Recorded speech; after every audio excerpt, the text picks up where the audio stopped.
There you sit and wonder why I said, if you don't know by now, there ain't no use to sit and wonder why I said, it'll do somehow. When your rooster at the break of dawn, look out your window and I'll be gone. The only reason I've been traveling, don't think twice, it's alright.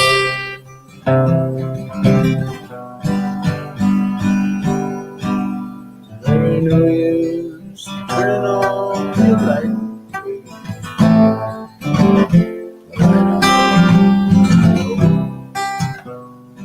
There ain't no use to turn on your light. I'm on the dark side of the road. I wish there was something you could do or say to try to stay. But we never did too much talking. Don't think twice.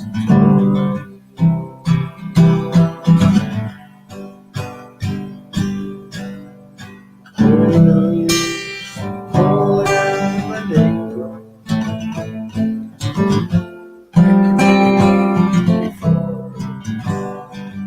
There ain't no use to calling my name, girl. I can't hear you. I'm thinking walking down the road.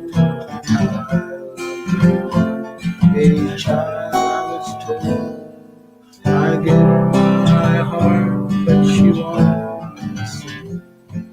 Don't think twice, it's alright.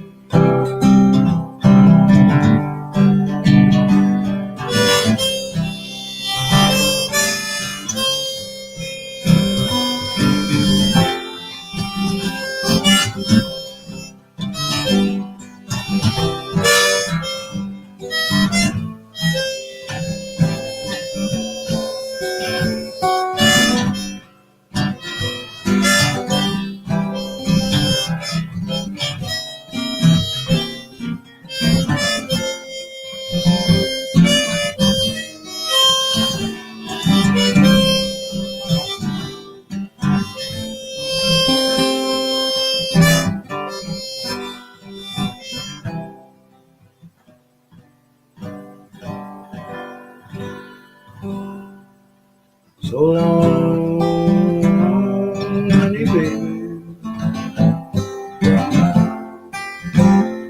I can't tell. Goodbye's too good a word, babe. I just say farewell. I see you treated me every night. You could have done better.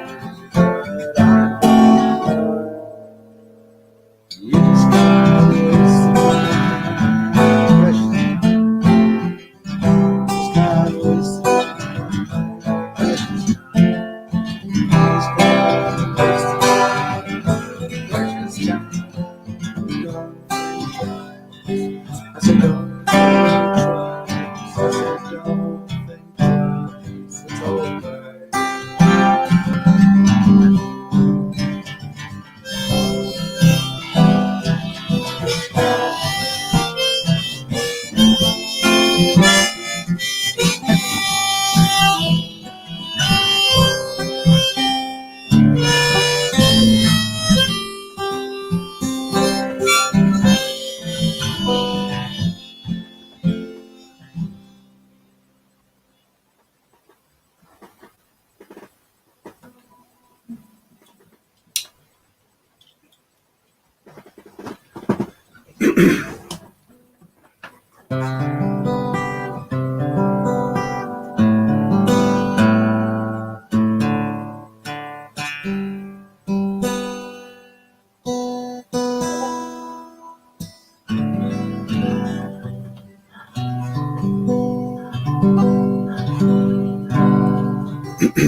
Fair lovely fair, your tender ways of wonder, you bring peace and joy and laughter everywhere. Where you go, the sunshine follows. You're a breath of spring and winter, and my heart and soul are always in your care. Gently fly, gently fly, and my heart and soul are always in your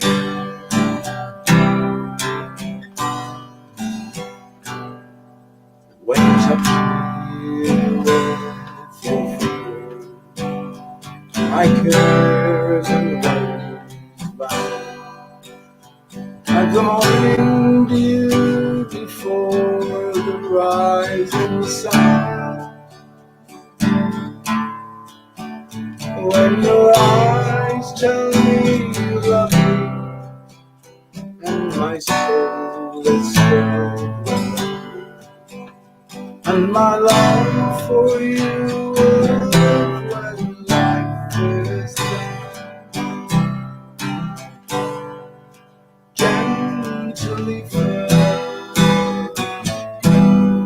gently fly,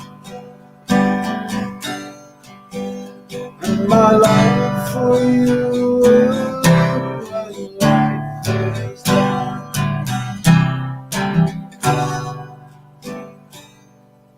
You're a bird song in the morning, you're a breath of spring and winter, you're the laughter of the children at their play. You're my hope, my joy, my wisdom, you're my reason best for living. You're my treasure, you are my very night and day.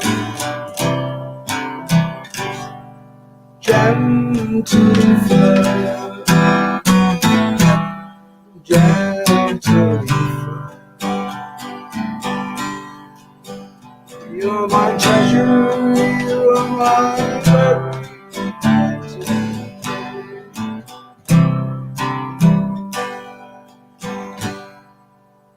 When the mountains all have crumbled, and the earth has stopped its turn, when the winds won't blow and the stars refuse to shine, when the moon has left the heavens and the seven seas are empty, I will still have gentle fly.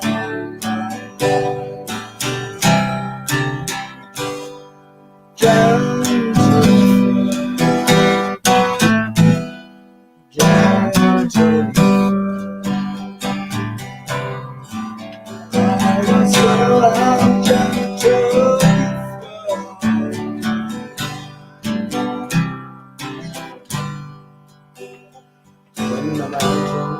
all have crumbled. When the earth has stopped its turning, when the winds won't blow and stars refuse to shine, the moon is left, yeah, and the seven seas are empty. I will still have gentle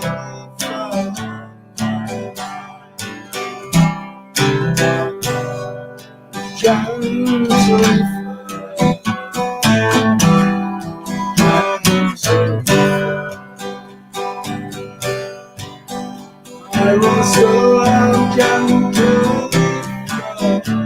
I will still have gentle I will still have gentle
over and the spirit's broken.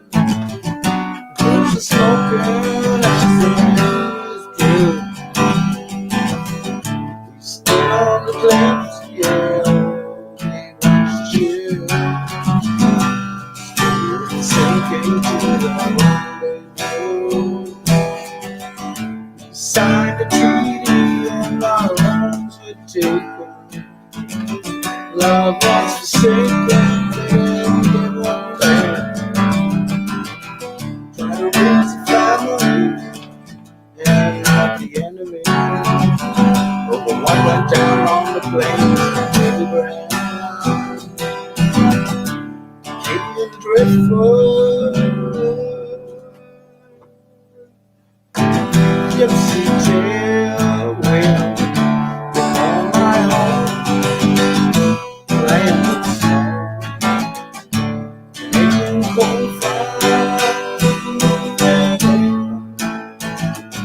What a way to ride, oh, what a way to go.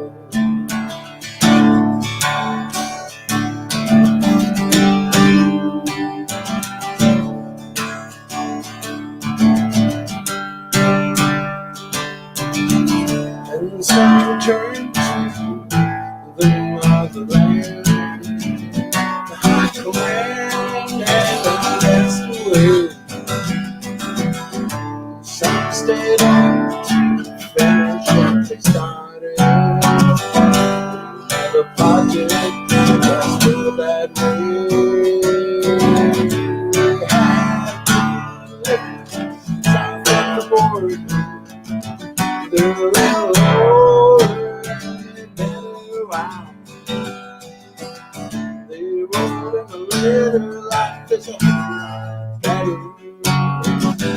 So pack up your sticks, everybody come on down. Taking good for gypsy children. They call my home land of snow. Cold front. What a way to ride, oh, what a way to go.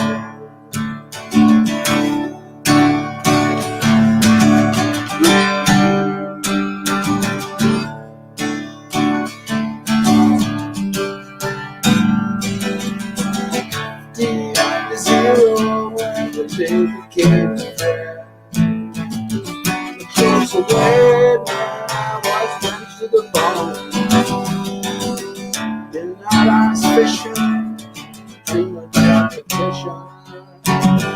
That's all I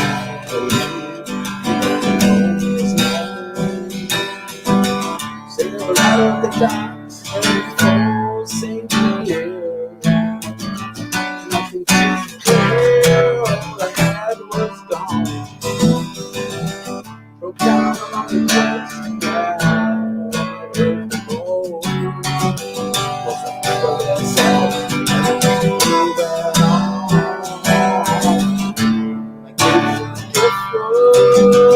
gypsy children, they call my home land of snow.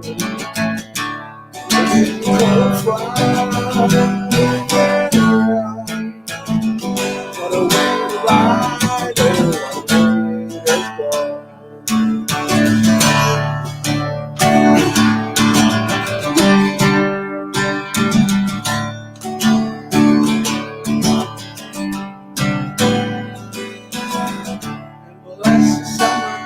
Feel the little town. Got the man that's walking chains. This ain't my turf now. It's like the season. Gonna go breathe. When the show was down in New Orleans, they were at the fly. You could call it a nomad, and you where you're going. See my compass, like I got it.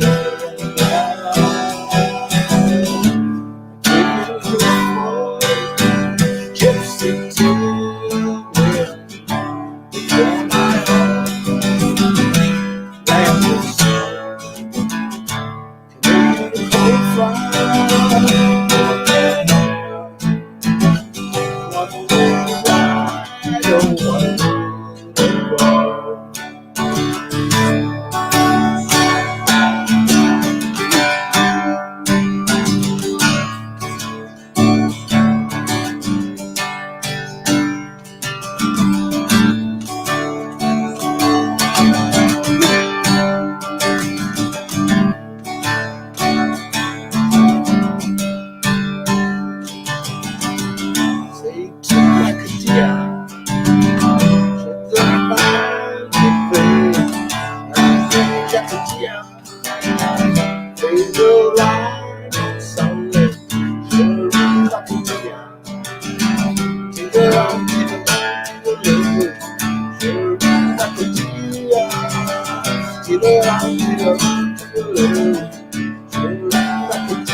Like a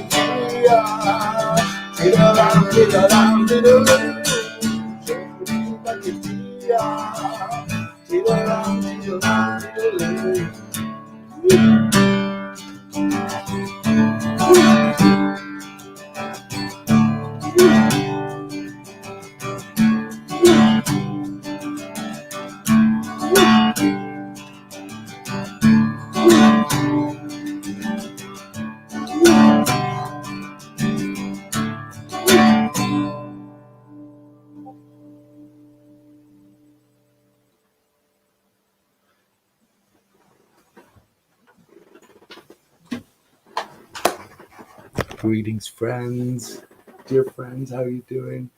Greetings and salutations. I don't think I ever used that before. Maybe there's a code inside there somewhere. How you doing? Let me grab a quick drink to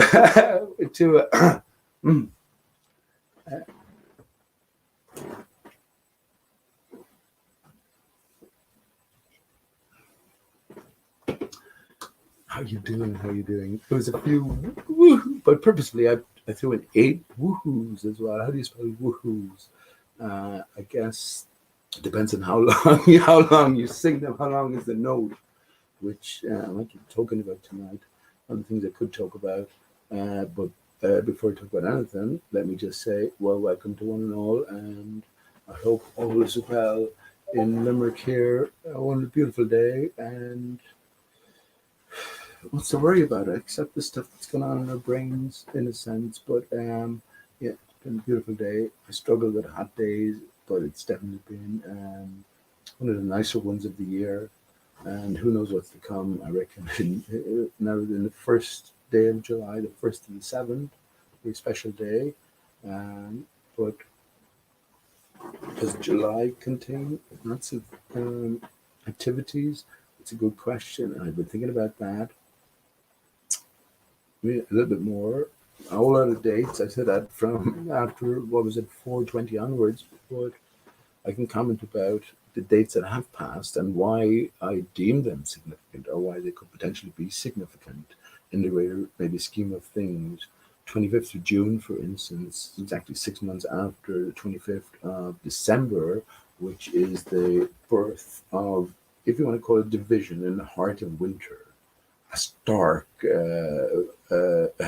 realm we're born into. So yeah, this is why we celebrate the new year, because, well, what is new or what is old? Where are we coming from? A better question possibly is, where are we going to? And have we already been where we're going to before we were where we were coming from? Interesting question, but maybe get into that a bit later. Yeah, I'll say hello to everyone. I have no particular agenda tonight. I just want to sing a few songs, and there's no point of being too specific talking about anything. There's no one to relate to, really. I see more and more, but then I also see more and more that every encounter is significant. If you're working on a question, who knows where the clues lie? And yeah, I guess that's the toughest part, to figure out what sort of question you really want to ask as an individual. I'll say hello immediately to everyone in chat, which is 3 people. Excellent. It's fine. I don't play for numbers. It's not, I don't do that. I hope the music came across okay. I'll talk a little bit more about that. I'll welcome anyone in chat, and I'll put the link in immediately to show you that. Let me just copy that. I'll put the link in immediately to show that you're welcome. Anyone as well. Everyone. Anyone I know, anywhere, everywhere.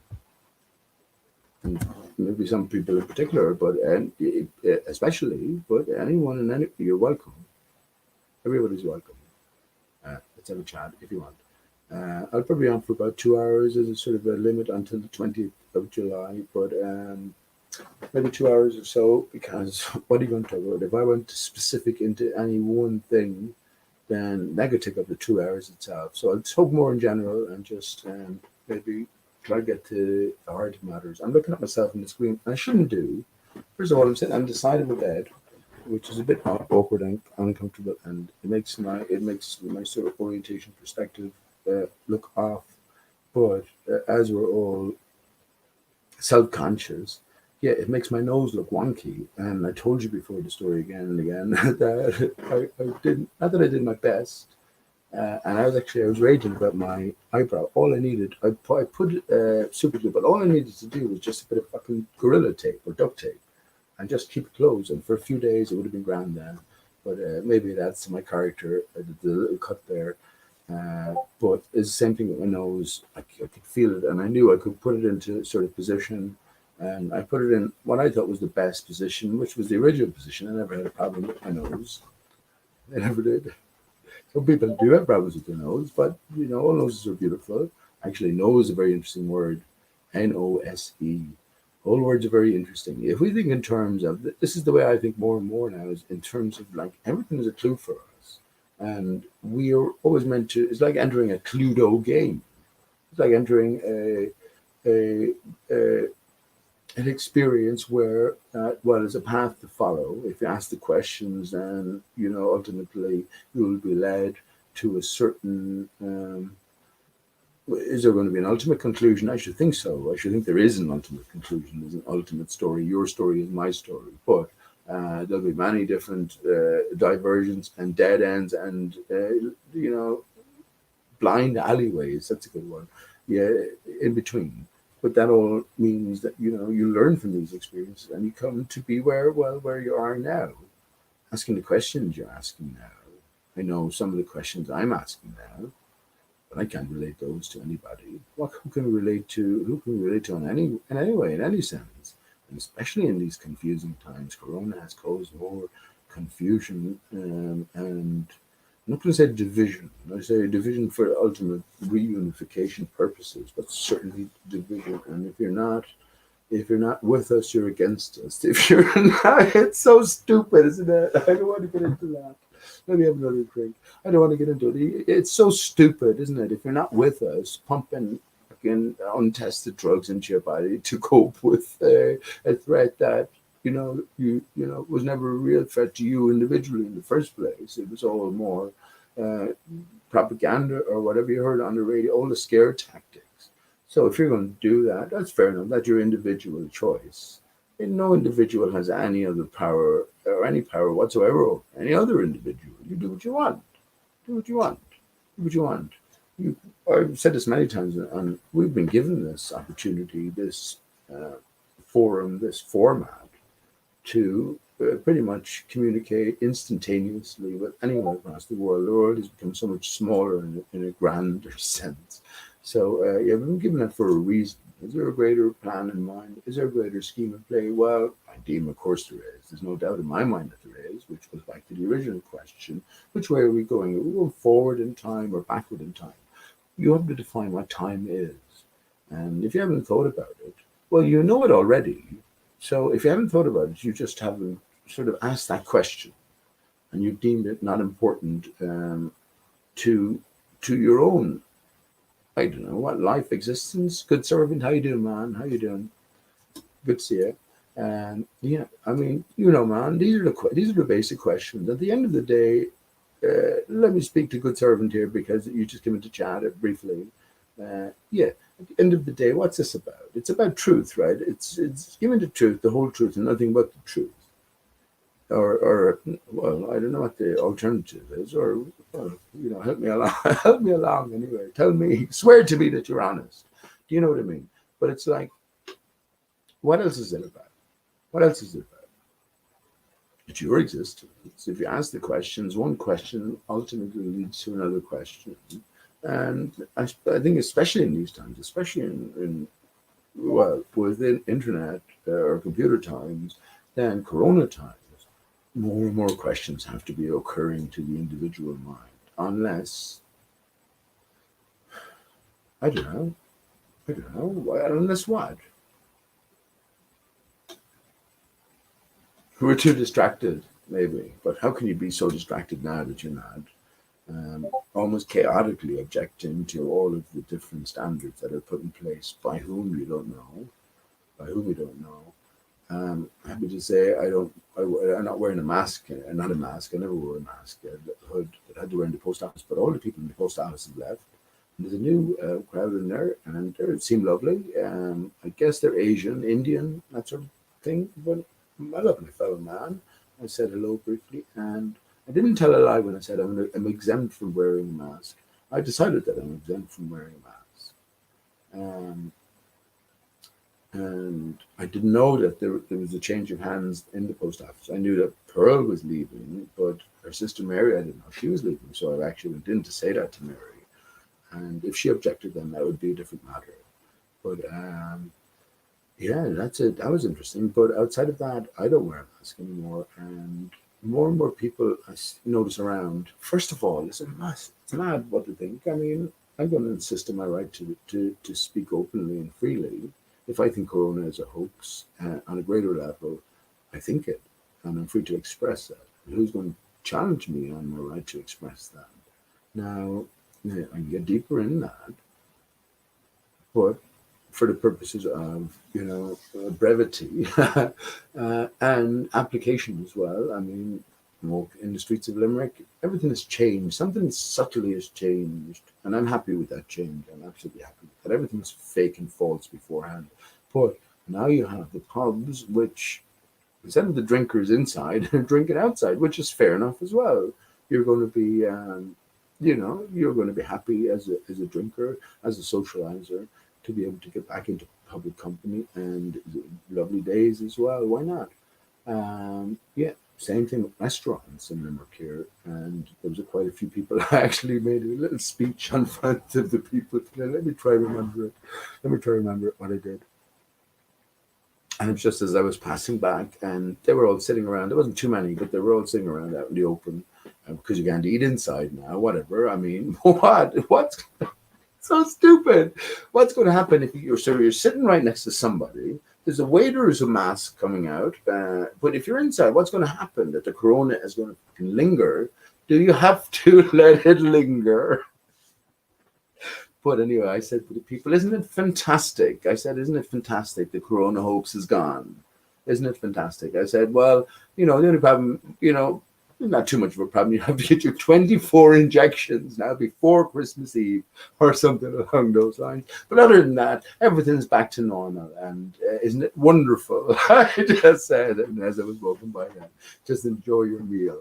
So it was like in a humorous way, but it was also in a sort of a serious way as well, just to let people know. And I spoke to a few people about the corona today, and yeah, people seem to be getting pissed off. And actually, there's more. I mean, here, honest to God, they've cancelled. I was never into the communions, confirmations, all that sort of stuff. I wouldn't do that. If my child wants to decide at the end of the day to commit to something, then be fully aware of what they're committing to. It's like anything in life, isn't it? And certain things revolve more around sort of or immaterial nature.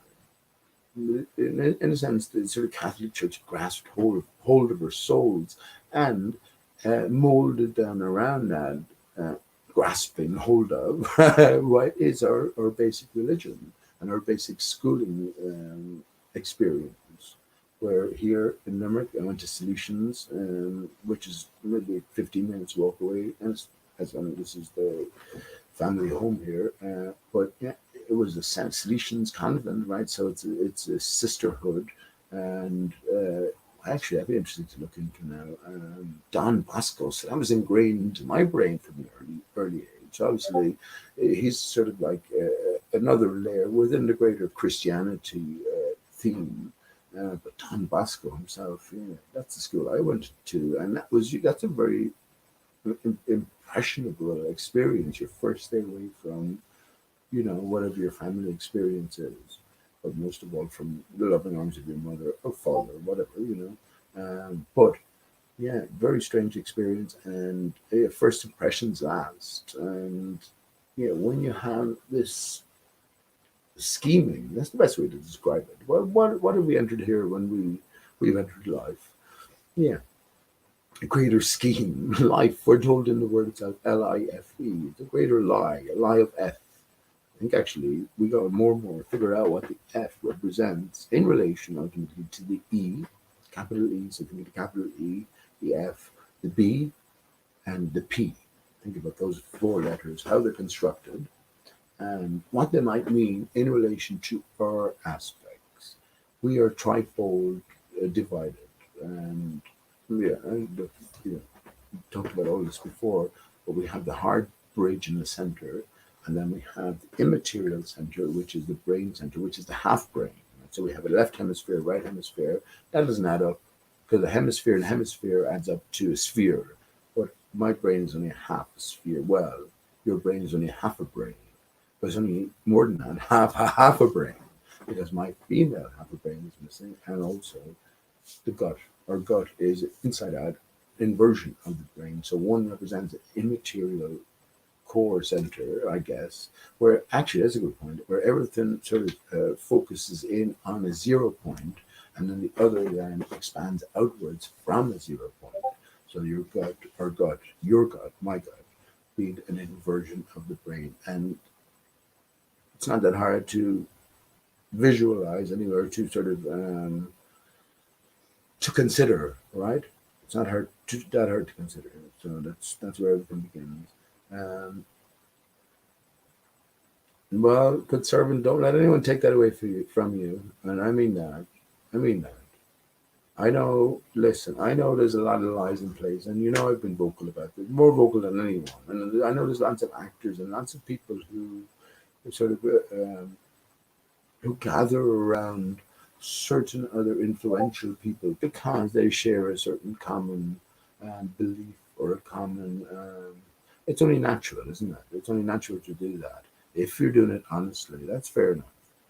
Ultimately, we never have to stop asking questions. And I mentioned about the solutions there and Don Bosco, and maybe everything ultimately goes back. And I do see more and more that everything goes back to a core truth, a full circle. I mean, actually, a good reminder. I'm going to talk about the circle as well, and what it means to be outside the circle. How the circle, which is the zero, is defined in relation to the line. So you have to think about that for a second. What does he mean by the circle or the zero defined in relation to the line, which is the one, in a sense, if you think about it, but you have to yet to define one. So how can the circle or the zero be defined in relation to the line or the one? And then the next question after that is, well, what is the line or the one defined in relation to? And then there's another question after that, but that's enough to be working on at the minute. But yeah, well, if it does, well, that's cool. It's cool. If it's coming from an honest place, an honest heart, Jesus is always pointing his chained heart. I'm going to do it actually. The night's in it. I hope my, what do you call it, lasts. It should be. I hope it doesn't go off now because this fucking thing keeps flashing here.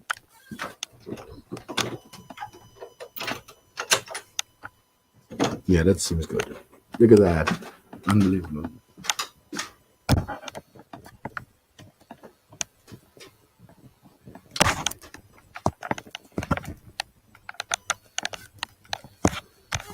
I don't know either. The screen now is so shitty. Hang on, let me. Yeah, there you go. See that? I said it before. I showed you that statue before. That's the head of Sarah Gary. Just beneath it. That's Sarah Gary. Hang on. Where's my. Just. It's unbelievable. But yeah, that's a very meaningful statue. Hope you can see that. I can't sort of maneuver with the top of the stairs. I think you can see that okay.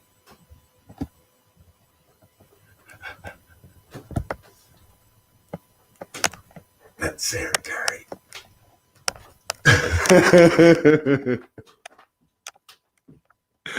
And that's mad. I found about that statue. So that statue has been in the house here since we moved in, but it's been in the Sheehan family for years before that. So that means how old it is. That's at least I'm 49. So that's at least, you said 50 years, and goodness knows how long before that. My father actually painted that statue, and there's some intricate patience involved and expertise, I should think. Um, so everything is meaningful, and yeah, that statue certainly means something to me. And that's not in, well,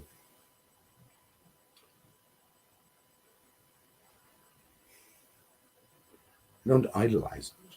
Don't like to idolize anything. The best we can do is sort of come to terms with a core thought. And, if you lean towards a literal Jesus who lived in a literal Jerusalem and surrounds 2,000 years ago, that's fair enough. I can't take that away from you.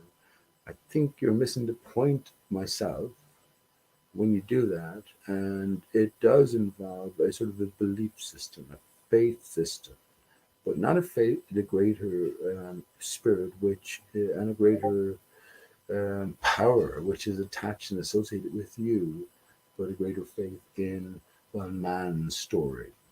Yeah, man. Well, that's a good way of putting it. Man's story as opposed to God's story. Because is God's story man's story? You're reading it as man's story, I should think. Would you think? Good point, actually. Good servant. Which is, if you want to give your first name, Peter here of the Sheehan family. There's a distinction between me, the living man, King of Era. Then I looked at the King of Air somewhat. If someone said that's the King of Air, well, he could pass for it.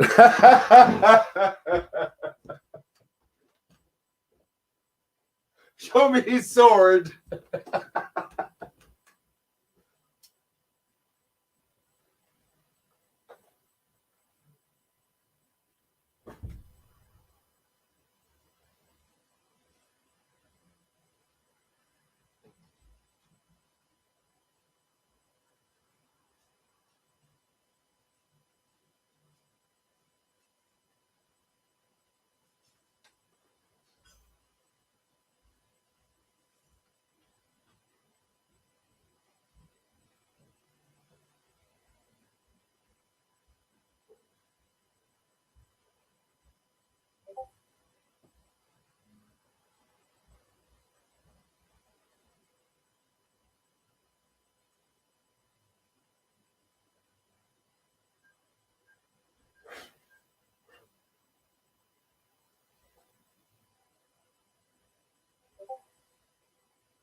Anyway,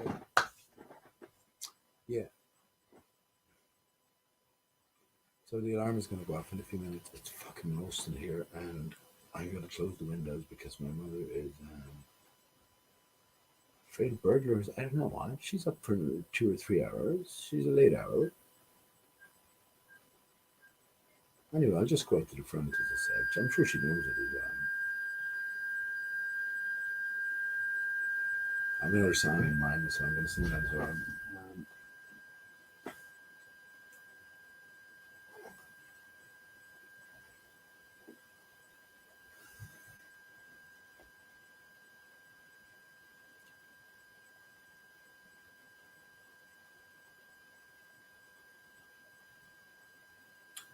You know what? I wouldn't mind. I said it to her tonight. I'm with you. You have a little. She calls it a fob. This is the first I heard of it when she said, "I have a fob." I said, "What's a fob?" I have a fob. Well, is it? So it's one of those, yeah, alarm things for your car, or you can do the same thing, remote control with your alarm system. And you press it, it sets the alarm, beep, beep, beep, beep, beep, 5 seconds, that's it. So she puts on the alarm, 30 seconds, disturbs everyone. Anyone who's listening anyway. No one hears it anyway, except me. But why don't you just put on the fob when you go to bed? I know, I don't want to. I feel better. I feel safer. I feel safer hearing the alarm going off for 30 seconds. That was her answer. But okay. Doesn't make sense to me. Meanwhile, I'm fucking suffocating in here. Well, I'm not actually. I'm actually breathing. I'm actually breathing better than ever. And oh, I mentioned my nose again. I met Eberhard today and his wonderful children, Amelia. I swear they came running down. They saw me in the distance and they came running towards me. And then, because we don't know each other so well, they sort of stopped a little bit. And I said, "Why didn't you keep running? I was ready to catch you. I almost dropped my guitar." But yeah, I was asking Eberhard, of course, I was telling you last time that his wife, Shunhua, Chunua, gorgeous, gorgeous Chinese woman. They're about, I guess we're 40, close to, I think Eberhard is 38, Austrian man. I remember saying about his twin brother who committed suicide.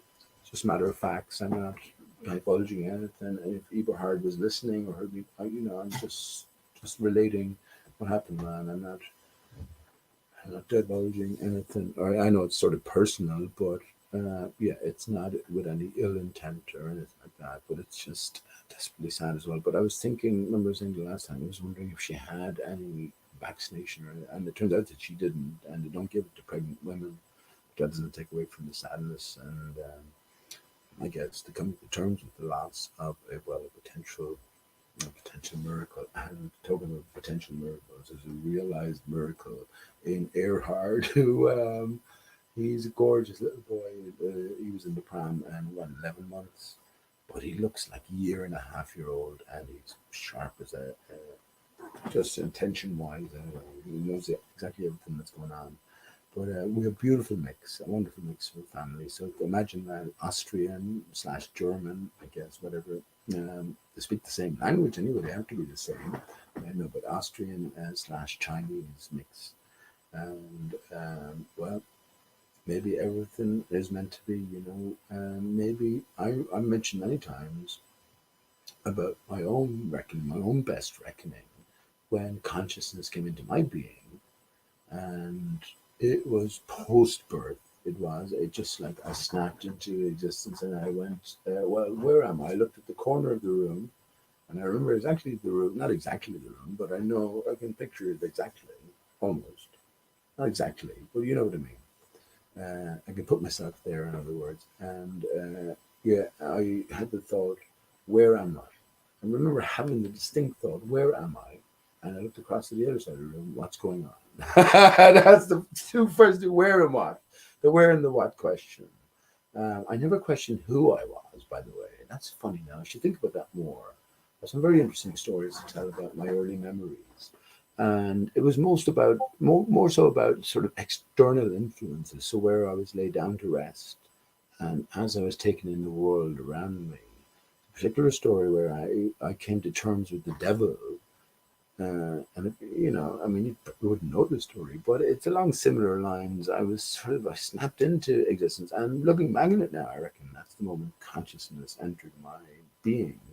So I've heard the figure 42 days after um, we are we are born, we are birthed. It's then that the soul attaches itself, but it's sort of keeping an eye all the way along, which sort of might make sense. And maybe it was that 42nd day that I remember. I said it to my mother. She said, "Well, you couldn't have been there because I used to park you there when you were, you so young in the pram." I said, "Well, that's what I remember." But yeah, another story where else she was put me in sleep on the front room. Now I remember it now. I haven't talked about it and we've gone over it, but I used to look out at these gates, and when it was daytime, when it was light, the gates were fine because the gates were open. Just across the road. Now I later found out it was like a coal yard or a gas bottle supply yard or something like that. So big gates. But when the gates were open, it was fine. And, you're just lying there like, you can't do anything. And what am I? I don't know, months, weeks, months, that sort of years. I would not even, yeah, early years anyway. Well, no, not even early years because I couldn't really move. I was just forced. I just remember I had to lie in the spot and I couldn't do much. Whatever I faced, pretty much that's where I was looking. And anyway, to cut a long story short, or a story that's definitely worth telling. If you and me were sitting down having a drink, and I was to get into this, I'd tell a good story about it. But to cut it short, um, yeah, when I dreaded going in at night time or when there was no light, because when I looked through the window, I didn't know what a window fucking was. What the fuck? No one told me what a window was. What's that? What's that? I'm looking through. What's that? That? What's that? That? That's why a child says that because they don't know what the fuck is going on.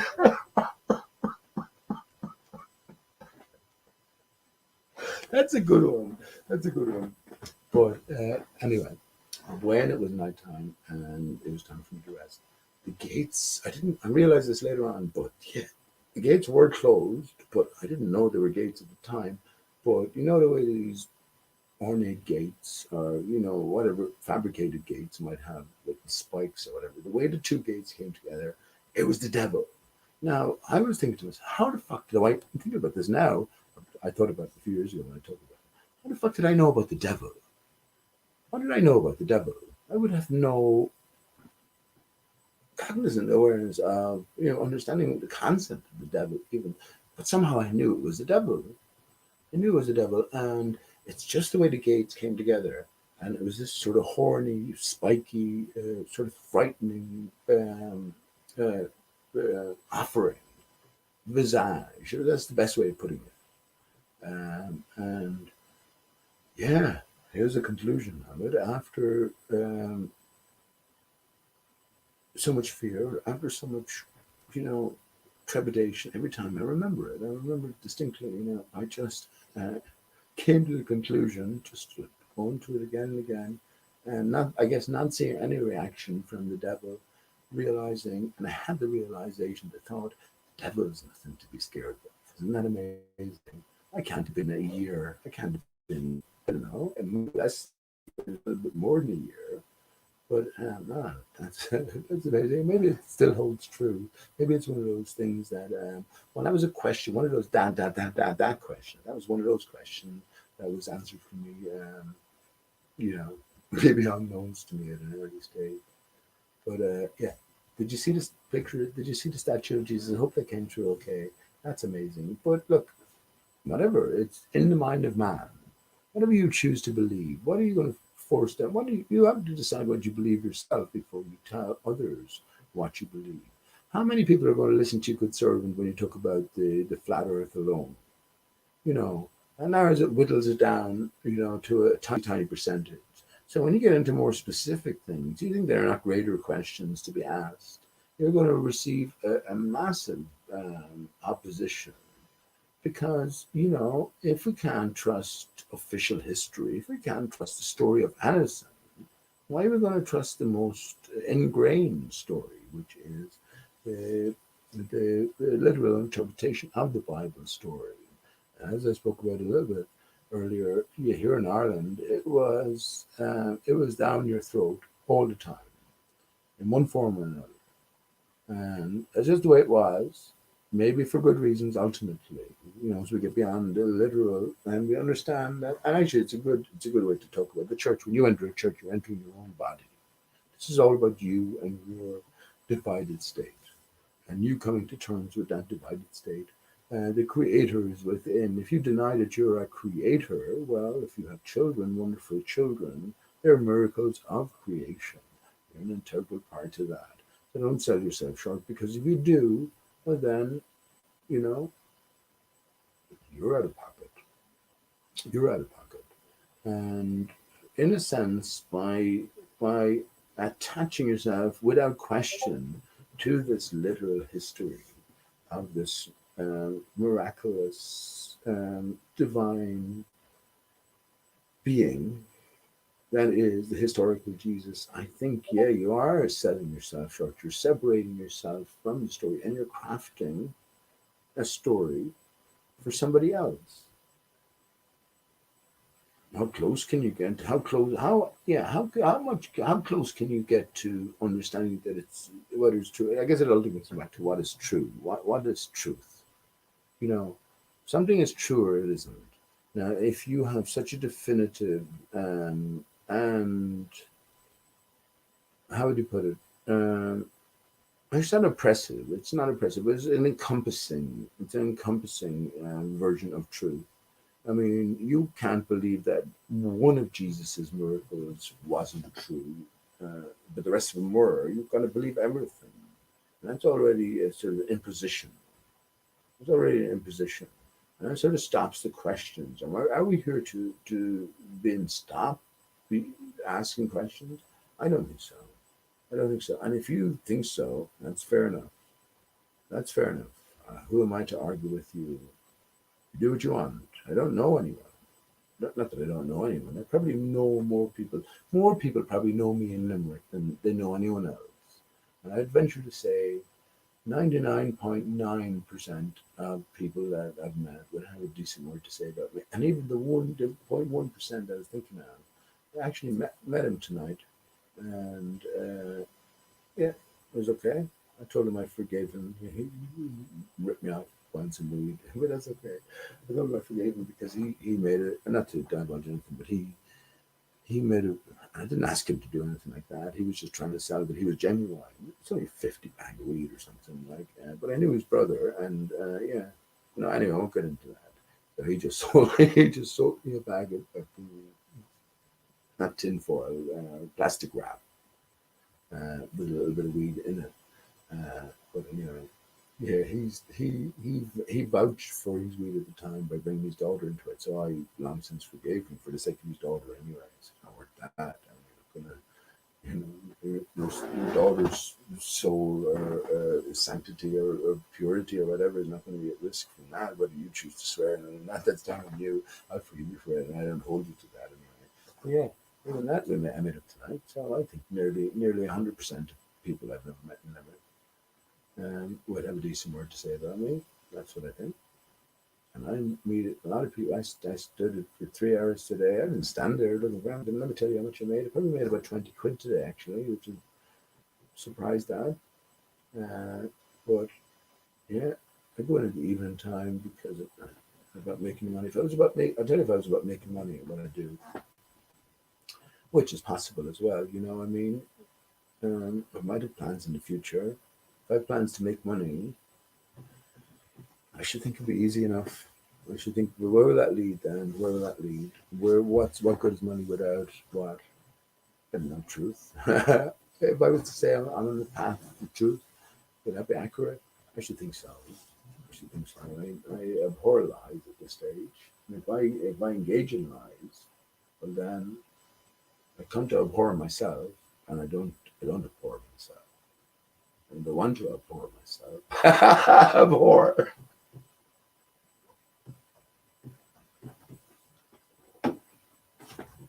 Right. I'm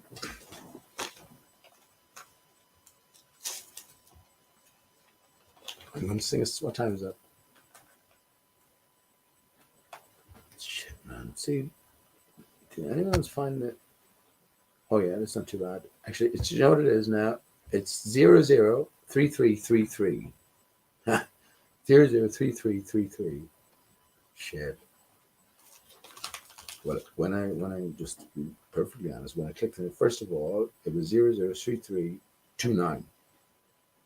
And then I clicked off it. And then I said, I knew when I clicked back on it, hang on. Yeah, when I click back on it, it'll be 003333. 33. THREE or TREE. Tree. We say as an Irish person. Actually, what's tree in Irish? Crown. Actually, that's good now. So in Irish, your head is ceann. Doing the ceann. Doing the ceann. Do you say that? Doing the veil. Doing the ceann. Yeah, shut your head. I would say that anyway. And tree is crown. So ceann, CEANN, and crown, CREANN. Isn't that interesting, isn't it? I mentioned in a little comment I made earlier on IPS's Discord, and I mentioned it many times before as well, the omitted verse from the most significant song in history, which is the closing track, the parting track from the soundtrack to the greatest blockbuster in history, which was the 102-minute 9/11 movie presented to us as live, but it wasn't live. It was pre-recorded up to a year and more in advance, probably many, many years in the making, and driving, anyway, and delivering. But yeah, the parting verse, or the parting song, the omitted verse from the parting song, which is significant in itself, Kid A album, song number 10, motion picture soundtrack, it's called. And well, the parting verse is, or the omitted verse is, beautiful angel, pulled apart at birth, limbless and lifeless. I hardly recognize it. So limbs, trees have limbs as well. So that Irish connection is interesting, isn't it? So crown and cown are pretty, except for the or. And anytime you hear an or anytime you see an or, it's R. Or you can look at it that way anyway. But that's an interesting connection. And but ultimately, everything is a connection. Everything is connection, and everything is connected. It just depends on, you know, what connections you're looking to make. More and more, I think it's been made obvious that there's a big farce in play. And I think this recent action, my neighbour here, Paul, they went to a lot of trouble to accommodate groups of people, from both sides of the family, up for his son Riley's confirmation, or Christian, not confirmation, communion. But on the drop of a hat, it's all fucked. It's all gone. It's all gone. And he has not that I'm unique tonight. I've married a couple of cans here, but I was talking to him, and he bought suits. He bought food organized. People are coming up to stay. There's a full shed full of beer, stuff. His deposits paid and stuff, and that's all down the drain. And there's no great reason given. I'm saying more and more people are being urged to wake up. That's what I think. What I think. So the best is yet to come. I started out talking about the 21st, not the 21st, the 25th, and how it was a half year after the 25th of December, which was the sort of the heart of darkness. And funny enough, Michael Jackson fake died on 25th of June 2009. So the 25th is exactly half a year. Michael Jackson is the Five Alive Dodo, of course. And what does the dodo represent? Well, it's when the tree was cut. So Christ was born 25th of December in the heart of darkness. The tree was cut. And then, well, 6 months later, we have, the opposing aspect, the winter, summer. Winter, summer. And the words themselves are, all clues for us. So I guess it's where we place ourselves within the greater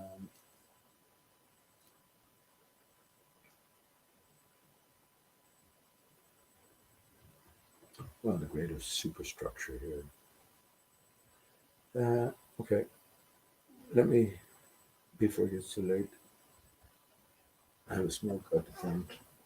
There's two people here, so bear with me. Okay, just have a cigarette or something. I'm not going to put on a video, and I shouldn't be too long. Down here.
Right.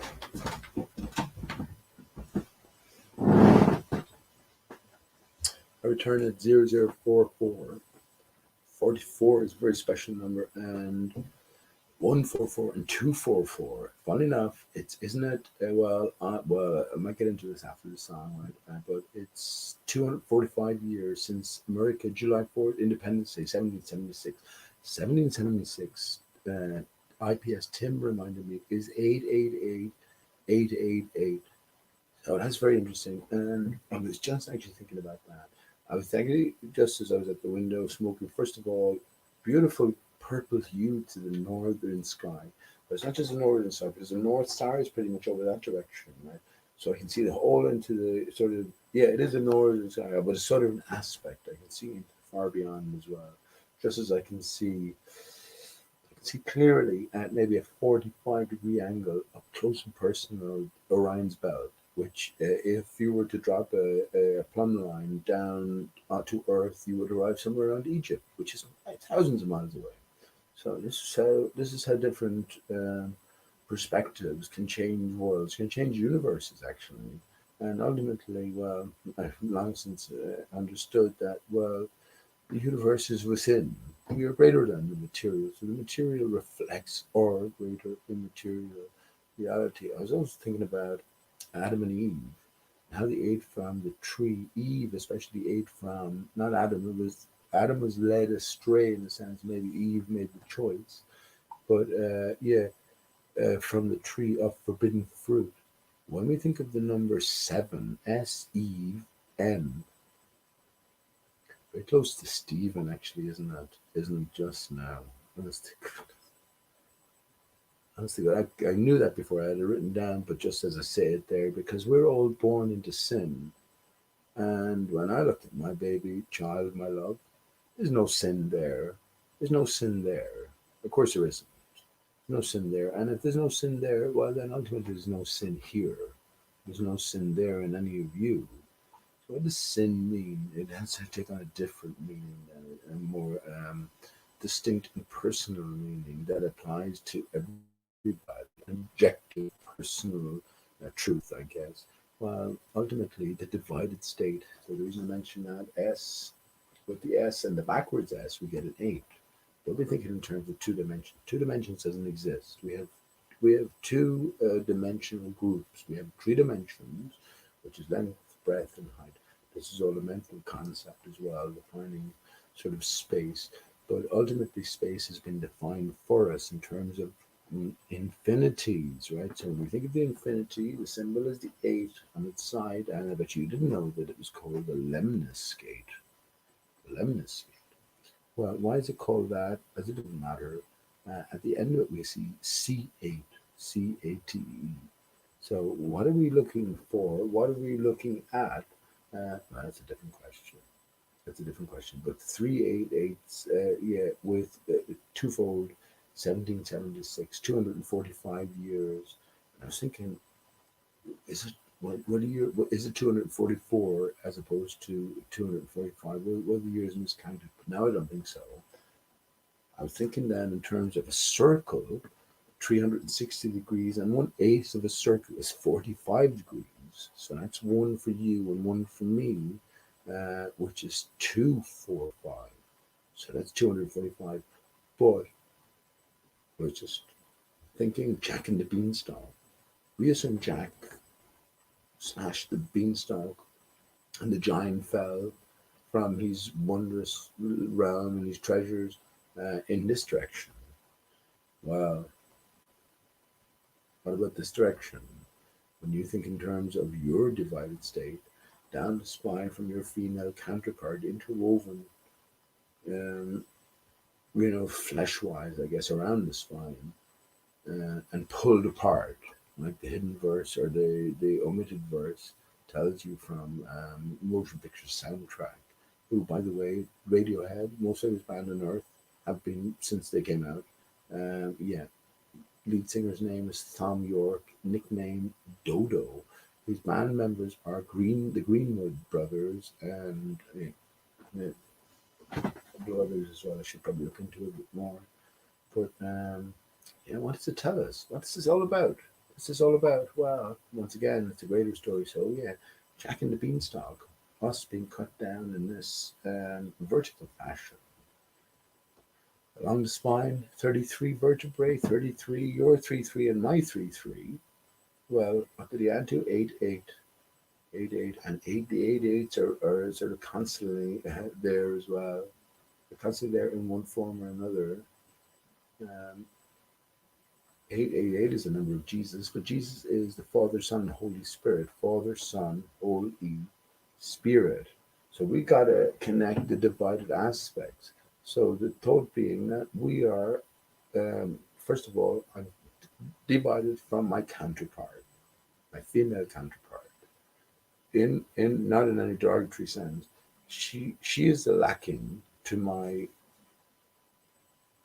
I can't even say it like that, can you? Can't even say it like that. Well, there are lacking aspects to the female makeup, and there are extensive, that's a good way, aspects to the male makeup. But yeah, one without the other is nothing because both of us are half of one thing. So it's about interconnecting that conjunction, right? And seeing, first of all, yeah, deciding. So yeah, getting me back to the two dimensions, or at least not the two dimensions, the two dimensional aspects. We have the three dimensions, and then we have the zero dimension, the thing that can be measured, the thing that can be evaluated. And that is, well, the thought. That's the thought. How do you measure a thought? You can't do it. You can't do it, at least in any sort of traditional sense. Now, when we have ourselves in a proper setting, well, a thought becomes something different. And, well, there's lots of technology. So if you think, well, first of all, if you think that, well, I don't want to go into any conspiracy talk seems to upset people. How many times have I said here, for instance, that I drink my own urine? Now, I'm not going to have any urine tomorrow because I know that this shit is bad for me. I know it is. I know it's not good for me. And whatever comes out will be, it won't be bad, we're not going to die from it or anything like that, but it just won't be good either because it's mostly sort of a clearance of, that's ultimately what hangovers are. Your body recognizes that we're putting this alien substance in and it needs to get rid of it. It needs to get rid of it. And maybe defecation is sort of the same thing as well. We're not meant to be meat eaters. We have long intestinal tracts. Well, and we don't need it most especially. So who knows what sort of abilities or what limitations we are setting on ourselves? Who knows? Once again, it comes back to the question: what questions are you asking yourselves? What do you want out of life? What do you want from all of this? Um, that's a now to now, moment to moment question, and that's a faith based question as well. Actually,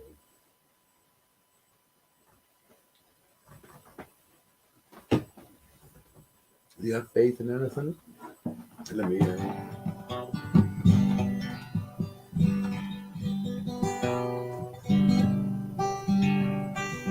It's funny. Just look at the. You can see that 0052, 52 years since the moon landing is coming up on the 20th of July, and 52 was uh, a full deck, right? So we have 13, 13, 13, 13, 26 or 26. 13, 1 and 3, and 1 and 3, bring the two together, you get what? 1 and 8, or 2B, right? B and 2B. 2B or not to be? That is the question. Come to realize our divided state and divided natures is paramount. It's paramount. Otherwise, well, where are you going? You have no greater context for everything. And you just have to believing. It's not, I wouldn't say any old shite. It's not any old shite. Everything contains an element of truth.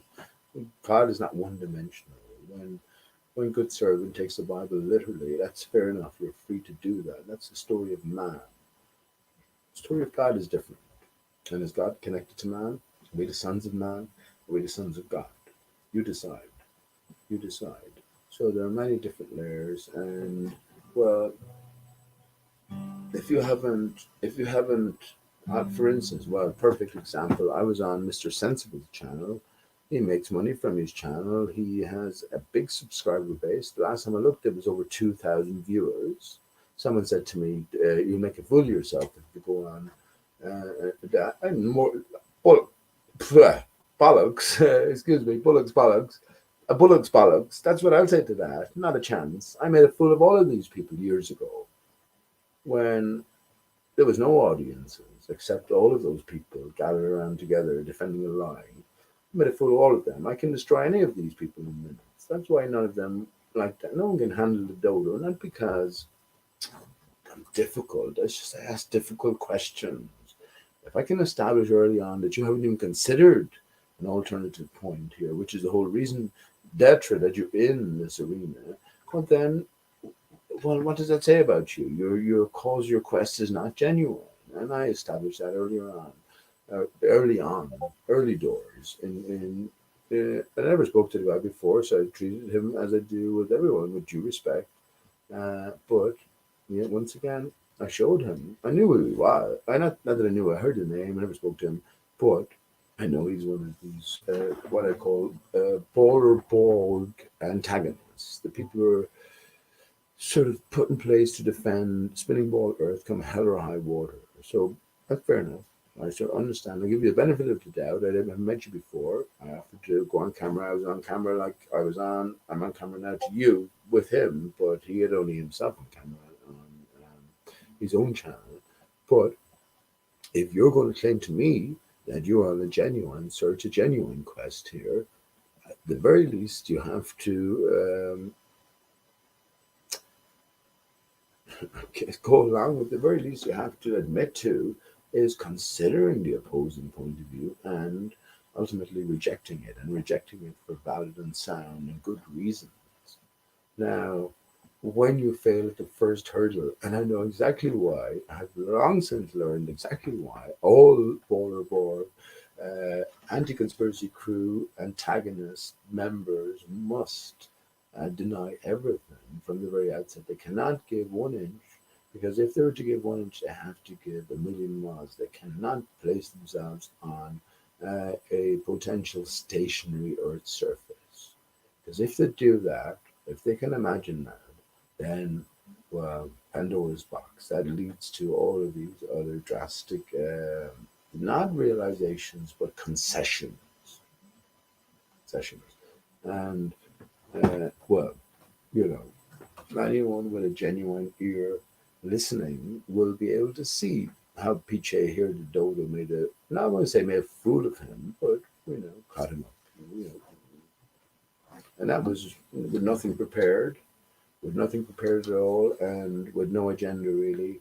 I was looking to play a game of chess with somebody, and well, whatever, that they weren't available, and I went on Flat Earth live, which I haven't done for ages, and there I saw that, so I just clicked and I joined.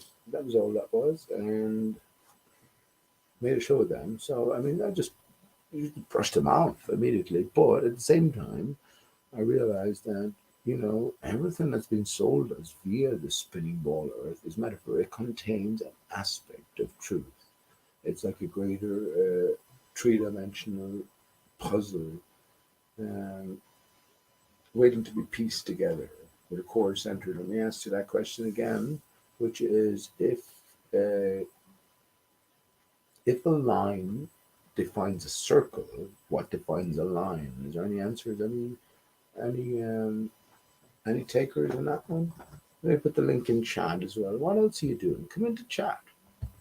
Come into chat. I would do better if someone come in and ask me a few questions. Although, let me just sing a song quickly. Come into chat. I'll join you pretty much immediately.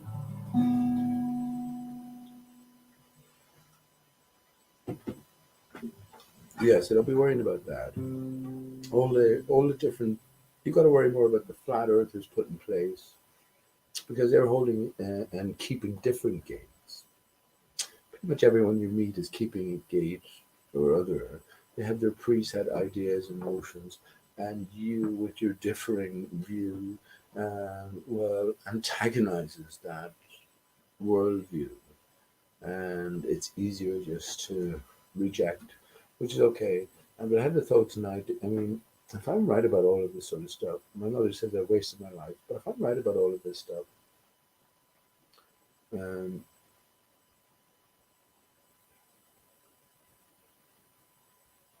everyone else is wrong. I'm not saying everyone else. I was talking to another girl. That's the way me, a lovely girl, and she has her own family and all that sort of stuff. And they're involved in what people were looking forward to communion celebrations there. They're more so that side. But I would have been invited on, I'm certain of it. And but I wasn't not an integral part of it by any means. But yeah, I'm thinking that if everything I've been saying, and they all know what I say around here, flat earther from the outset, the minute they met me in flat earth. Well, I came back here in 2015, 14 actually. But yeah, if I'm right about the stuff I'm saying, as far as I know, if I'm wrong about something, I'll tell you immediately. If I'm wrong about something, I told you the last time I couldn't work out the 2018 and 2021 puzzles. Although another clue came by the way just recently, which is the D note, which is the symbol musical notation, but it's a symbol for tick tock as well, which is the ultimately the ticking clock. But you might call it the doomsday clock. I mean, has there always been a countdown towards a grand finale? And if there was that set from the beginning and everything then was coming from the opposing aspect and we just got it all wrong? We got the chronology wrong. Maybe. Do we know what time is? I have a greater grasp on time than I certainly had at any time in the past because now I see everything as being um, a, a reflection of one thing. Did I mention? I don't think I mentioned Aristarchus yet tonight. I did it in the description now. Aristarchus is everywhere in a sense. All right, I might get away with this. So it's 101. It's 101, and which is funny enough. My car, my car registration is F4E. So FRE space E. It's not a registration as well. It's just a plate that where you make up lawnmower licenses. Just put that down. FRE space E101 in capital letters. So you're encouraged to bring the two together, and it's free 101. Now I know the next time I'm caught, I drove down to the coast there a few weeks ago, but I know next time I'm stopped that my car and my freedom is gone. I think that's probably upcoming as well. We do it deliberately almost because, first of all, there'll be no wrong in my behalf. I'm living on this land, the highest authority, and well, yeah, the legal name for it is exposed. You are now, well, who you were born to be. And that is the highest authority on this land, the land you were born. And well, this land is very special indeed. It's the very center of the universe. Would you believe it? Would you believe it? Okay, I'll give this a go. I'll give it a go low as well, a little bit low. So that means nothing.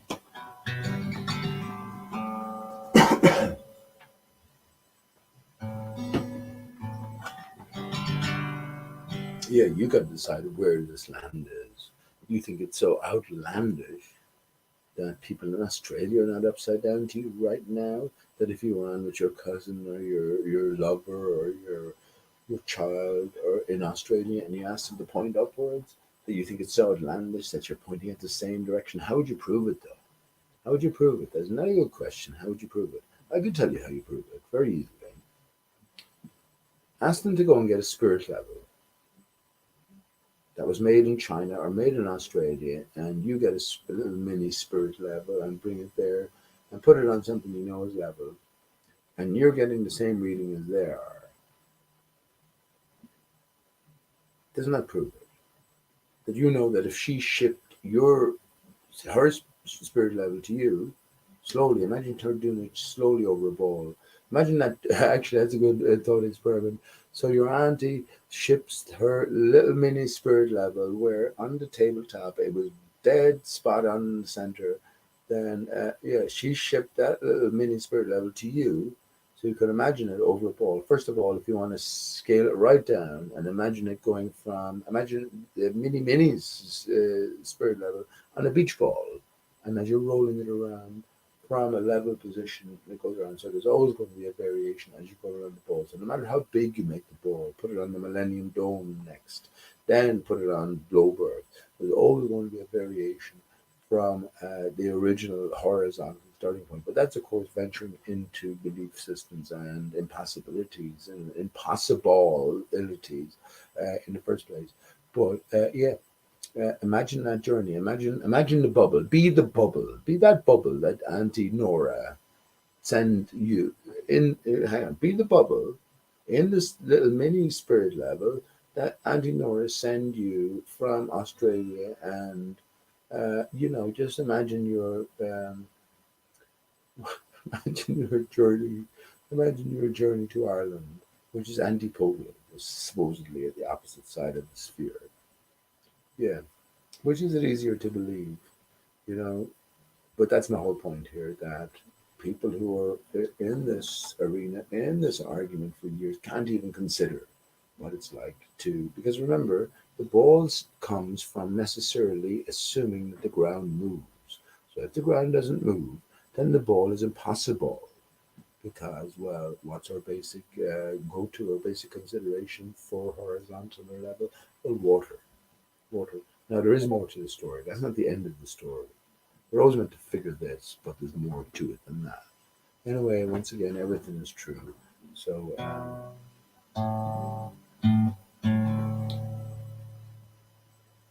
let me put up. So High Plane Drifter says, "See a shrink soon." But let me put up your comment there, bud. I haven't read it yet. Shame you destroying such a beautiful folk song. Its originator would have pissed at you for degrading it to a flat earth shitfest. Shake my head. What song are you talking about there? What song are you talking about there? I Plane Drifter. And scroll back up, you little shithead. Scroll back up, you little shithead, and join, and I'll add you immediately. And say, do you know what? I actually, I notice you have a H there, so maybe that's just generic for hi. But I dare you have the balls to read out your own comment on air here. Dare you to do that, and if you do that, I swear to you, I won't hold any grudges against you. I'll say, well, at least he has the balls to read out that comment. Now, what's folk song are you talking about? Maybe you're talking about "Don't Think Twice." It's all right. I made a good enough version of that. I never spoke about the songs. That's about doing something. That's a song for Sarah. And I was actually thinking of another song as I was looking out the window as well. Is "Girl from the North Country," but that's a folk song. I think I did okay. Um, but that wasn't for you anyway, or for maybe your ears. And in spite of the what do you call it, the theme of the song, it's just a favorite song as well. So you nothing beyond that. You Gentle Annie, so Gentle Aoife, I sang that. I think I did okay with that as well. And it was, I talked about as I was busking this beautiful Chinese family, and Aoife, especially, she just stopped in front of me and just sort of get, and the parents be ushering her on, or one of the parents, Michelle or Eddie. And yeah, she would just stop there and listen because you never hear someone, I mean, rare or seldom you hear someone. But yeah, she took to me, and she's four. So anyway, I knew she was four because I saw Michelle going up one day just with a four balloon, a helium balloon, and yeah, they always contribute, which I don't like. And I actually said it to Michelle. I mean, you don't have to give money, or I said to Eddie, you don't have to give money every time you pass. And I don't even like the thoughts of Aoife associating me meeting her with money as well. You have to give money. So yeah, when it was her birthday, I just had a couple of things there, and one of them was a Kieran, but it was like in Chinese. And funny enough, another girl a couple of years ago who I met, and I just talked to her in the park. Her mother appreciated it. It's not in a weird way, right? It's just in Arthur's Park, and um, uh, she gave me that. I met her on another occasion, and she had that gift to give me. I was going, oh man, I'm really humbled, because we met on a few occasions, and it was just talking, just being friendly. And well, the Chinese, I think it was the Chinese person as well, appreciated it, and she gave me this little gift, so I passed that on. I didn't like it, I had it there, but I passed it on to Aoife, just as a little token gift, because she's so gorgeous, she really is, and just respect and love as well. And they appreciated it as well as parents. So that's the second song. So I didn't get to sing that for Aoife. So I changed Gentle Annie. That's a folk song. That's from actually not an Irish folk song, although I think lots of folk songs do originate, if you trace it back to Ireland.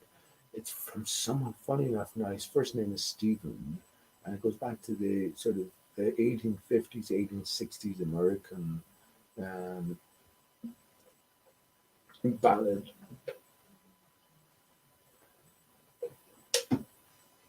composition period. I can't think of the names involved now, but you know yourself. So that's it. And the third song then was by the band Acadian Driftwood. So once again, I'm happy enough with that, man. So if you speak so, I guess, what is that? Passionately? Is that almost hatefully? Shame on you for destroying such a beautiful folk song. Its originator would be pissed at you for degrading it to a flat earth shit fest. Shake my head. I mean, what's that about? What's that about? That sort of stuff isn't welcome here, but I'm not going to bang you, man. I no wrenches here. You say you speak freely. I posted the link. Actually, I haven't posted the link. Let me post the link again after you posted that comment. We can jump in. As I said, you read out your own comment on screen. You don't have to go on camera like I'm on camera here. You read out your own comment to me and say you meant it, and that's fair enough. I'll respect you for that. We can continue on from there. We talk about other things after that, but I know you have balls anyway, at least to be able to do that. In the meantime, let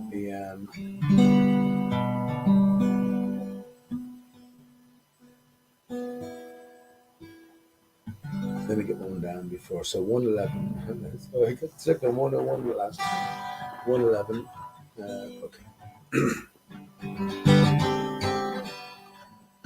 Hang on. I got to remember I have no top E string. But yeah, good news on that front. Yeah, there's a guy who lives up pretty close who fixes guitars, and he has seemingly lots of spare parts around. So I don't know him yet, but I knew his neighbor, so I'd surely be able to get one of those. Oh no, I do enjoy the sound of it. I get by with it, with the sound of it, with the five strings. So I don't mind that so much. Okay, just tune the guitar here. Okay.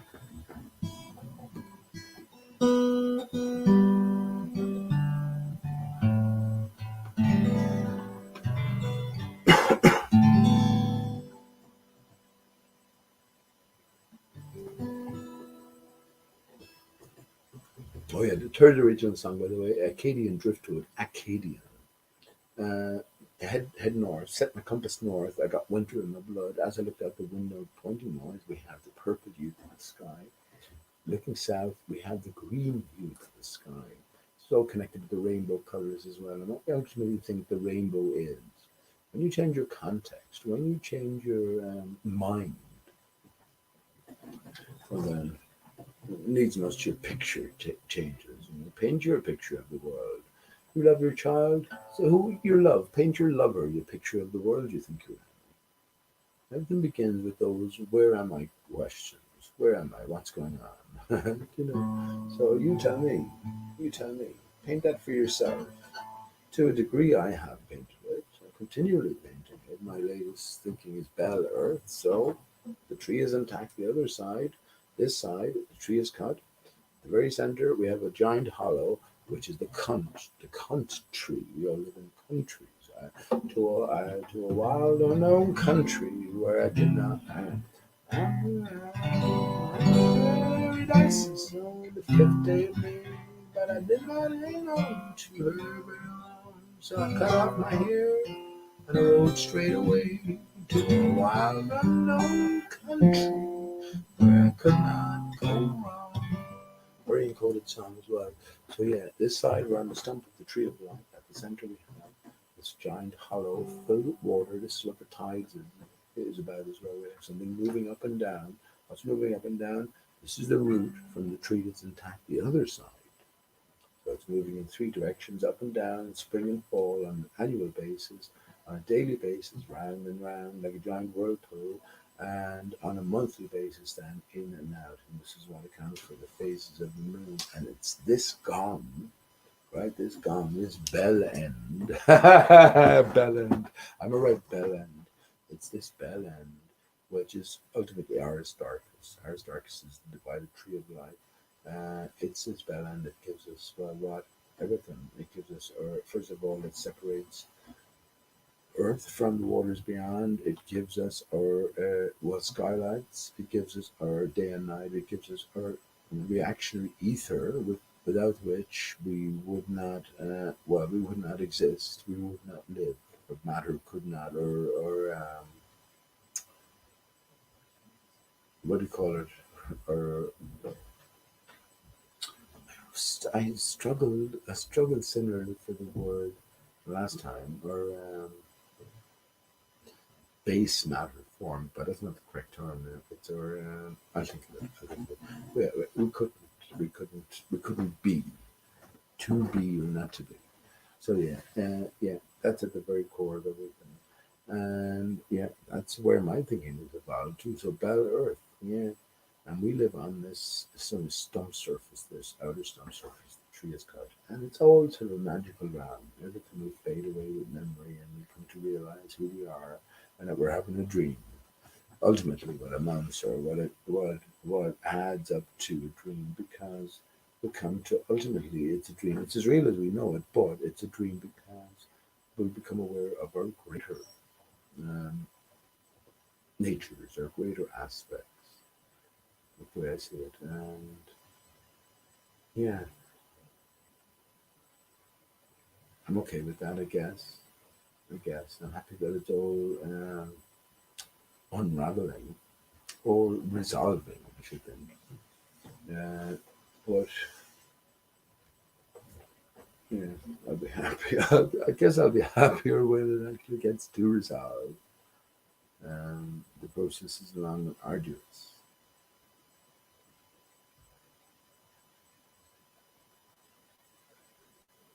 Yeah, so just as I thought, high plane high plane drafter, no, just throw out a comment. Reminds me of my mother. Just throw out a comment immediately on the defensive. Oh, I have to defend against this, and then no matter how passionate you get in your defense, because it's unwarranted in the first place, or if it is warranted, there's no sort of further expansion on why it's warranted and why it's thrown out with such sort of ease and seeming callousness, you know. But that's okay. You have to develop a thick skin. Hmm. I had a few cries today. I'm not saying.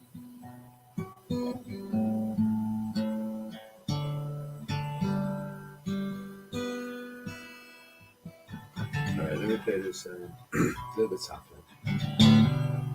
So 118 on the smoke.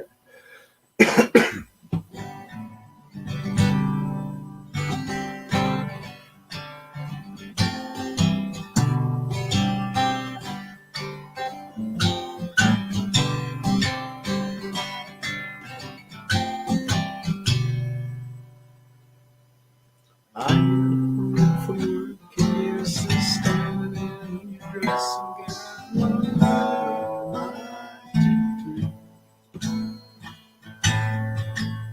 I know thoughts inside your head? Do you think they do? Now we count to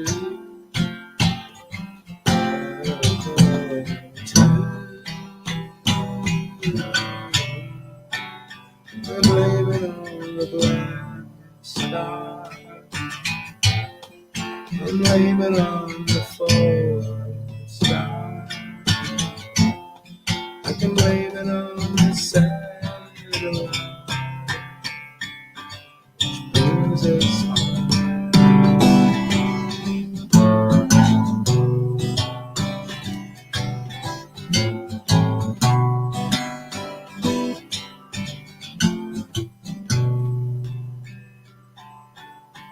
Troubled heart is a troubled mind. I try to understand what is eating you. Try to stay awake, but it's been 50 years since I last slept with you. Where am I going to do? Just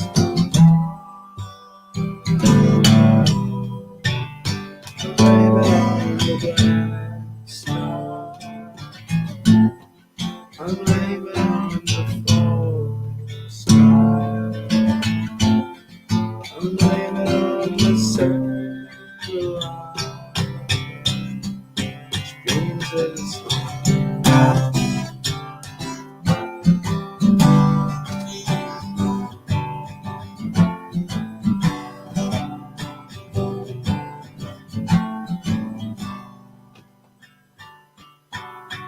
I get on the train and I just stand around and I don't think of you. I keep falling over, I keep passing out when I see a face like yours. Where am I going to?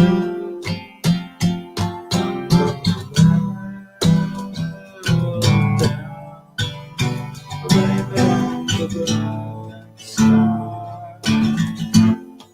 I blame it on the falling sky. I blame it on the satellite which brings us home.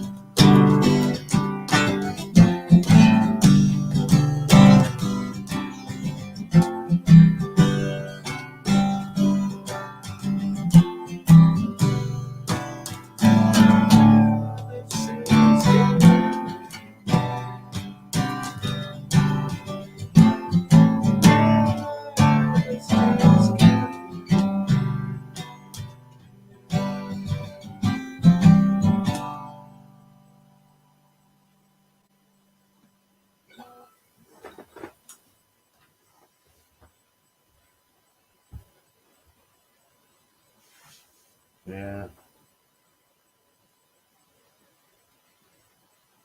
Hey, then Paul. Paul Reed. How you doing, Paul? There's a link in the chat there if you want to join. High Plains Drafter is very, very mouthy anyway. There's a link there, man. Why don't you come in man to man? I assume you're a man. If you're a woman, maybe you're a tranny. I don't know. Maybe you're a tranny. I mean, you get off on judging people and you get off. Let me know, read your comment here. Apparently, you plan to go to your grave behaving like such a fact-free asshat. Lucifer must love what you're doing. Jesus would be ashamed of you. Shake my head. Get professional psychiatric help soon. Sinner. This is just more provocative talk and not to be taken seriously, really, isn't it? I mean, if a man is worth his salt, he will put his, first of all, you put your face, you put your being behind your words. Your word is your bond. So talking like that, okay, maybe you're listening back to me talking about Jesus being allegorical. But Jesus himself says that. Go listen to the secret book of James, or go listen to anything. Go listen to everything that Jesus says. Right? Once again, you can listen to the story of man. which is Jesus, man. He is, but he is also God, the creator of God. So as you are. So yeah, there's different layers, different interpretations. What are you going to do? Deny all sort of esoteric knowledge? Get the fuck out of here. Don't waste my time. And I tell you something for nothing. I would treat anyone like this in real life. Pretty much. Pretty much. A few exceptions, but pretty much. What? You're coming from an all-knowing position. You've nothing to learn. And even if you don't view it like that, I mean, what are we not all due to a basic level of respect? I guess not really. You can choose your friends. You can choose the people you choose to lend an ear to, or other parts as well.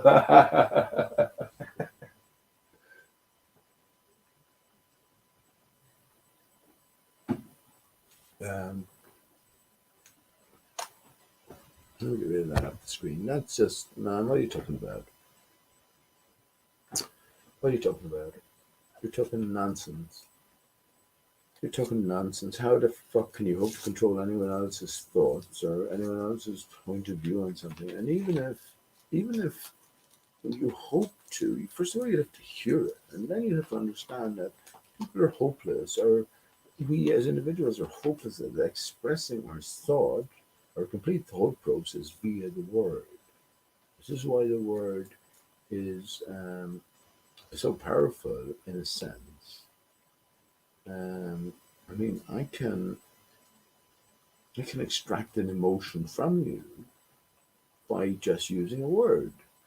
You see, the word is a conduit. It's a conduit towards a sort of formulation of a picture. This is the imagination. Another good point. We were created in the image of God. If I take an image, if you took an image of me, imagine I was doubled down the back, right? Perfectly. If you took an image of me, you'd only see one side of me, right? Is that what's meant? Afraid of that. We're here to find our soulmate. We already know who our soulmate is. I wonder. I wonder. I think we must do. I think we must do.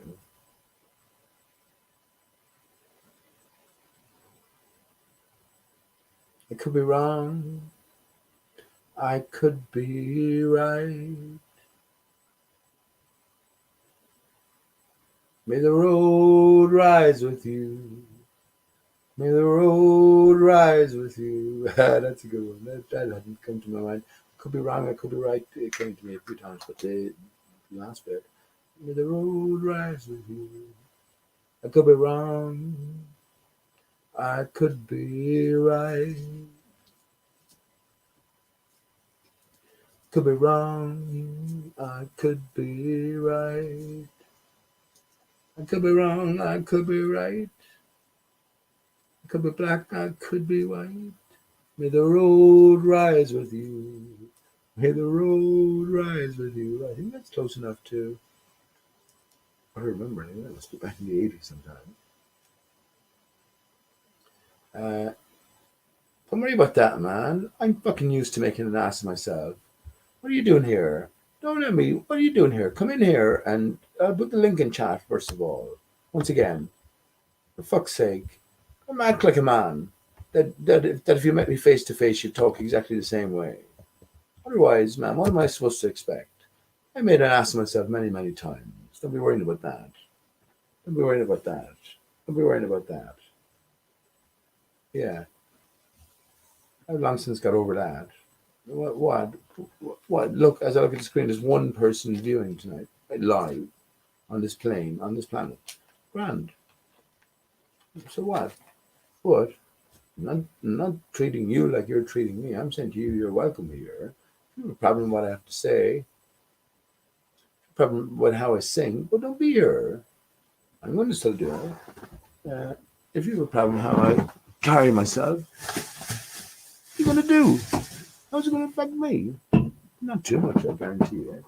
I'm going to have another beer, another cigarette, and I'm going to come back in. I have to think of an appropriate sort of softer song and get away with that. And I'm not going to keep it on too much longer as well.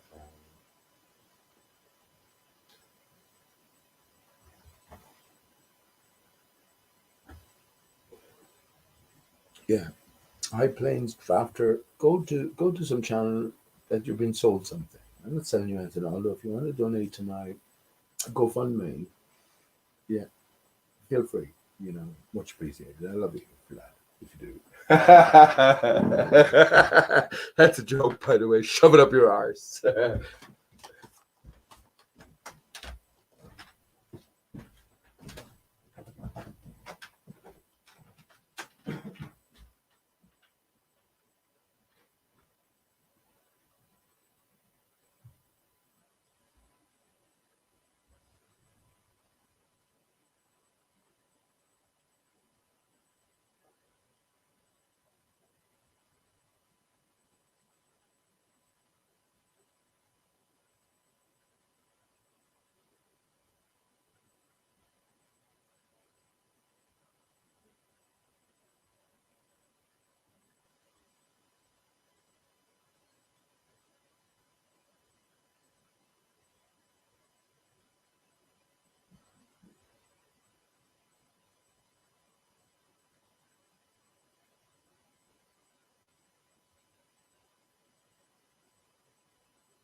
I'm back. I'm back. I'm back. Well, I was just thinking at the window. I never mentioned this. So three UFOs the other night, and I knew I'd see them.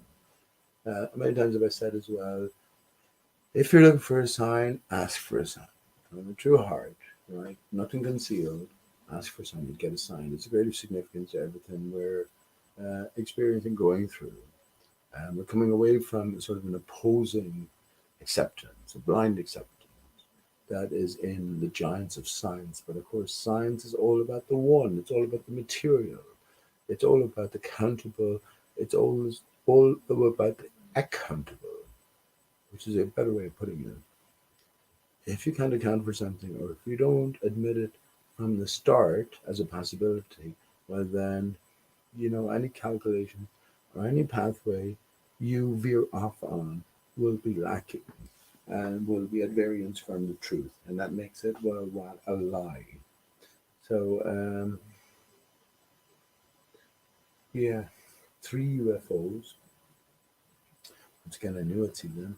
When I say UFOs, lights in the sky. They're like moving lights, not quite sporadically, but they're not moving like in a straight line. They're moving sort of. But I followed them all the way across the sky, and I knew I'd see three because I deemed something to be so last week, and well, I take it that that made it so. Yeah, we don't pay attention. We don't pay enough attention anyway, and we should do. But beware, be careful. It's um, it's a steep slide. It's a steep incline, a gradient, a steep gradient. That shift away from what you perceived reality to be. And there's nothing at all like we thought it was. Whatever we, collectively, I was a big science man, an educated man, with money on my mind. But then I'm educated fool. I'm an educated fool. Actually, I should write a rap song. I have loads of songs in me. Written loads of songs as well, and I should write a rap song. Actually, I have the beginnings of a rap song, but I'm not going to sing that. I'm going to crack open my last can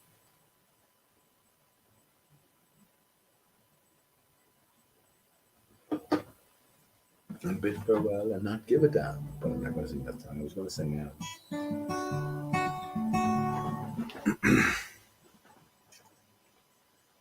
I might sing a couple of songs with all my friends.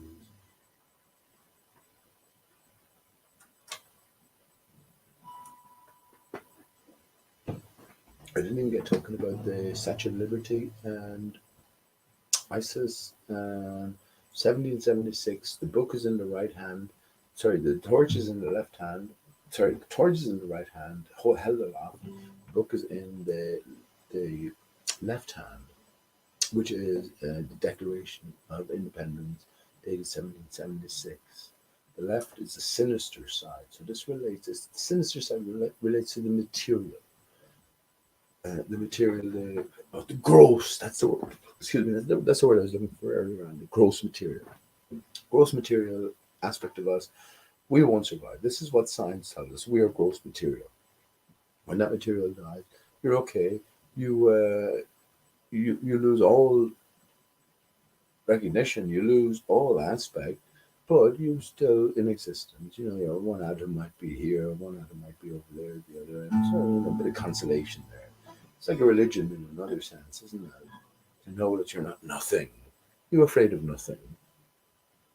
You're afraid of nothing. Nothing to be afraid of. Nothing new under Aristarchus. Um, oh, so this, I'm not going to sing this now, this is not the song I was singing before. Oh, the money living my whole life at its best. Live my right or wrong with you. I'm not simply past the heights of my friends. Should I have the time or forcefully? But the bombs I have, we killed each one. And the table is full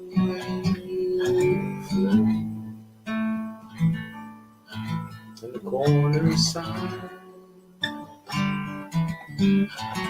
says it's school time. So I'll bid farewell and be down.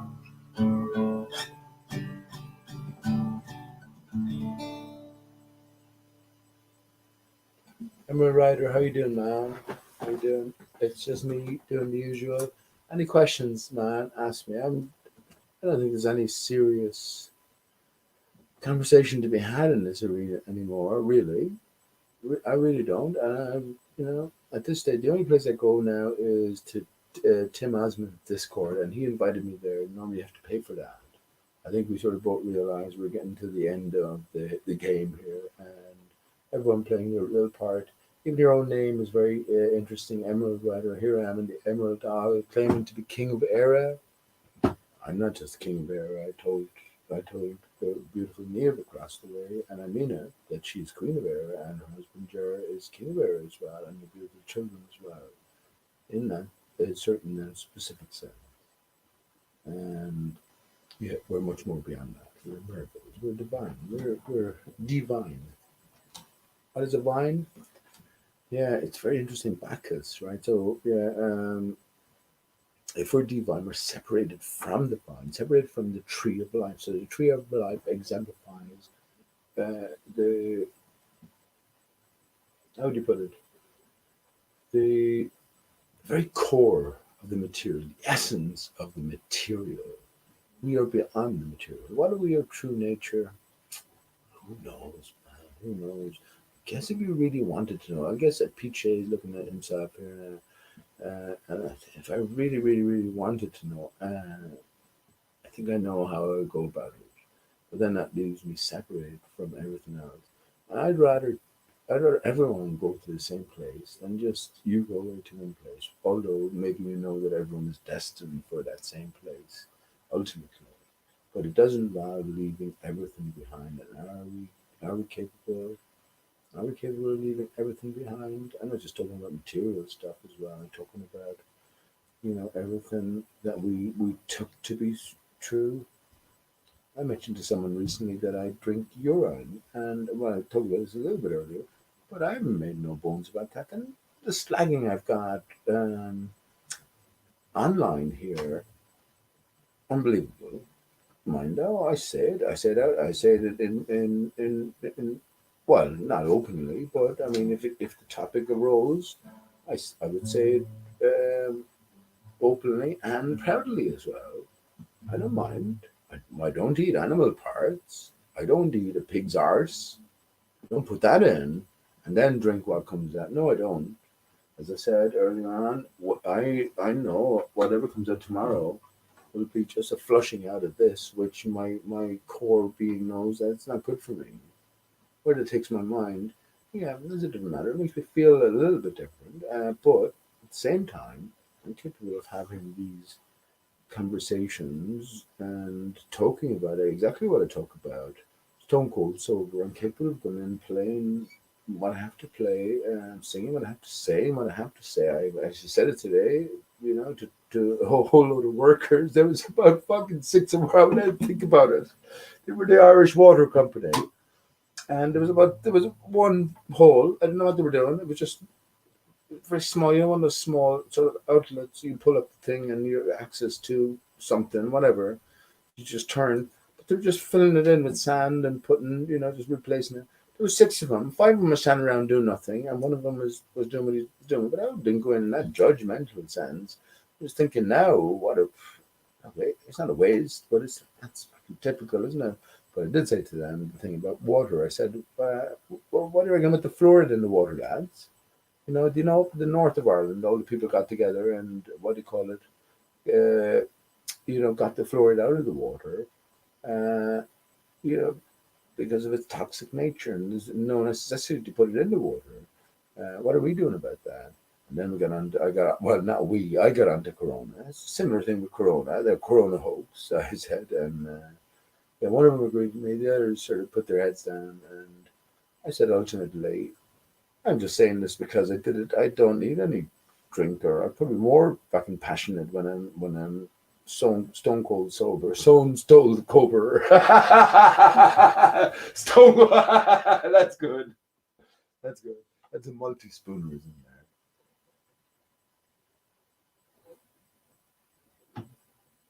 But yeah, well, I didn't mention it to them, but I did mention on my own channel down in Ennis. I wouldn't say a fantastic building, but there's fucking space everywhere. There's a few offices strewn throughout. But there's space everywhere. Multi-million pound. During the Celtic Tiger, where everything was fucking funded. Excuse my language. Anyway, I did go down and I insisted on seeing the engineer, the water engineer, and eventually I got to him after it was a bouncer. A bouncer just was a bouncer there, like just hang around all day around the public buildings. There was no one there. Anyway, yeah. After getting to speak to the engineer, I asked him. I said, "I want to know why. Why reason I'm here? I want to know why you're poisoning my child by putting this amount of fluoride in the water. I think it was point 0.3 to 0.7 milligrams. Now I'm not worried about it so much. Like, but back then I wanted to know, and I said, well, I want to know that." And he said to me, "Look, I know I'm poisoning your child." He did say this. "I know I'm poisoning your child, but," and he gave me the figures. I think he did actually, or he clarified the figures anyway, or maybe gave them to me, and that's why I remember him. But he said I have to do it because it's a law and the government tell me to do it. And I was going, fucking hell, man. And then we started talking more on a personal level. He has children of his own. He doesn't like it at all. But if he doesn't do it, he's out of a job. His mortgage is screwed. His family life then is fucked up. But yeah, and I left him genuine. I liked the guy, but I went straight up to the police and reported it. That's an admission of guilt, and that's poisoning children and harming children. An admission of harm. He said that to me. I didn't prompt that. He could have said, "I don't know what you're talking about," if he really didn't. But he said that to me. But of course, what came of that? Nothing. Like the other things I tried to do, nothing. Nothing comes of it. Nothing comes of it. You resign yourself at the end of the day? No. No, you don't.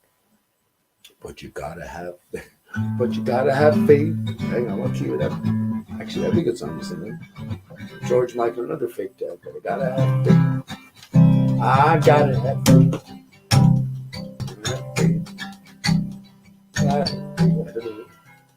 Maybe if I'm not, I see it straight.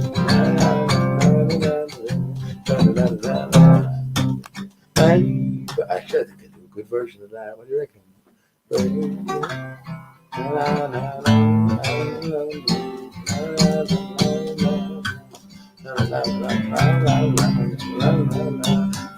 this river that comes an ocean, I get to cry out of the cold.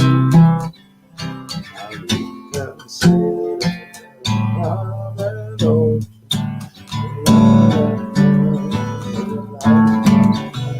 Cause I gotta have faith. I gotta have faith. I gotta have faith. I gotta have faith. I think I might put a bit of effort into it. Possibly learning that. A few songs to learn. Another song I was thinking about learning, just for busking as well, is do you have to do? I would probably do you have the time to listen to Oh yeah, the reason I was thinking about that, it's a big crack in the side of my mother's house. She wouldn't even come out to have a look at it. And worse, actually, I was looking for the crack in our own house there. There's a massive crack in the neighbor's house. It's going all the way along horizontal. And I was saying to my mother, if there was a strong hurricane or if there was a light earthquake or something here, that's the first weak point. Because when you close the door downstairs, for instance, the house shakes. Not so much in a dramatic way, but when you close it, but not so much force, it shakes. But that's where I got the song because I was outside singing it. Do you have the time to listen to me whine? I don't know the words of that. Oh yes, of course. Sometimes I give myself the creeps. Sometimes the world plays tricks on me. I feel like carrying out. I feel like cracking out. Oh yeah, that's it. Am I just paranoid? Am I still? Anyway, that's not the song I was going to sing here.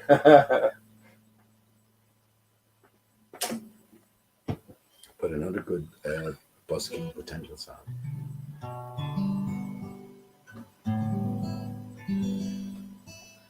Uh, well, maybe this will appease our earlier visitor. You might have missed him, Emerald. He was pretty angry. He was like, you know, if you're not with us, you're against us. If you're not with Jesus, you're with Lucifer. So I don't know what that was about, but he might like this compromise because the first little bit, it's something I remember from um, the Catholic upbringing. In first of all in the Salesians, and then in JFK, and then it permeates and sort of seeps through all aspects of society. And now I'm welcoming of it. I really am. I think it's all just symbolic, and it's putting thoughts and notions into your consciousness, and ultimately waiting for you to resolve everything, to apply everything to your greater being. But yeah, I like this version, and it's probably cool enough to maybe end soon enough to go on forever. But I'll sing this anyway. So the start is added. It's one of those hymns I remember from school, and the main song then it takes the opposite view. It's the more esoteric representation of our reality, and yeah, maybe talk about it a little bit more at the end of it, but let's see how it goes.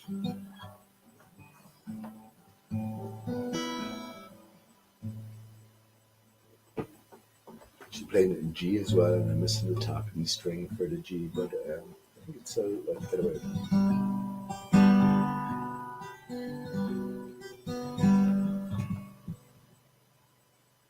Come on to the water, you who are thirsty, though I have nothing, I bid you come to be filled with the gladness I have to offer. Listen,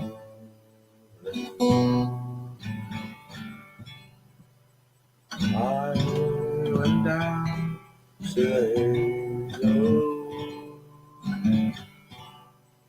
because the fire was in my head. I cut and peeled the hazel wand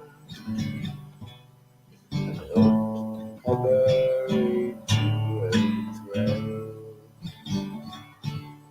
And when white moths were on the wing, and moth-like stars were flickering out, I threw the berry in the stream, hooked a little silver try. When I had laid it on the floor, I went to blow the fire flame, something rustled on the floor. Someone called me by my name. It had become a glimmering girl with apple blossom in her hair. She called me by my name and vanishing with brightening air.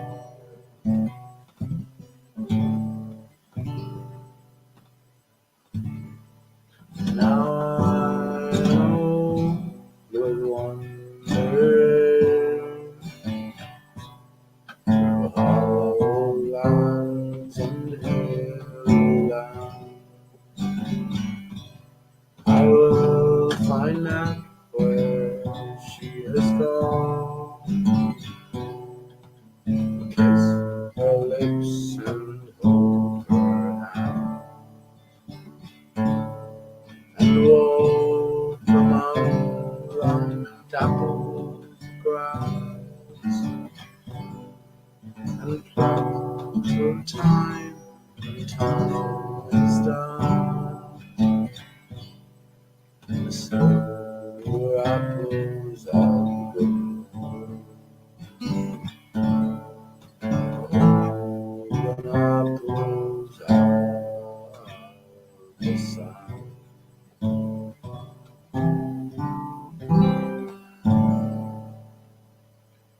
Down to the water, you who are thirsty, though I am nothing, I bid you come to be filled with the gladness I have to offer.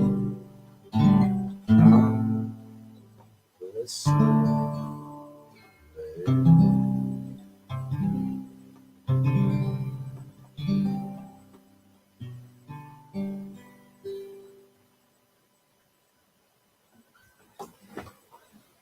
That will be my closing song, and it hope it came across okay, friend. Okay. Emerald Rider, what are you giving out about now? It's bad enough. They troll Verdant Low. What is that? Never mind badly. Well, look, it's okay. It's okay. I don't expect many people to view this. It's not about an audience anymore. But well, they can troll away. I wouldn't behave like this. I posted the link in. If you want to say what you had to say, I did say it to you, man. Just come in and say it. I'll respect you more for saying it. In real life, even if someone was terrible at something, you're not gonna lie. You're gonna try your best not to lie and say, you know, I was wonderful, or you're gonna say, okay, well, look, I think you were working that a bit, or you could do this, or you could do that, but you're not gonna say, yeah, what a fucking what a load of shit, because it's never shit anyway. Nothing is shit. Nothing is shit. There's wonder in everything. There's wonder in everything. We've just been sort of accustomed, or we've just been climatized to a certain Western world view.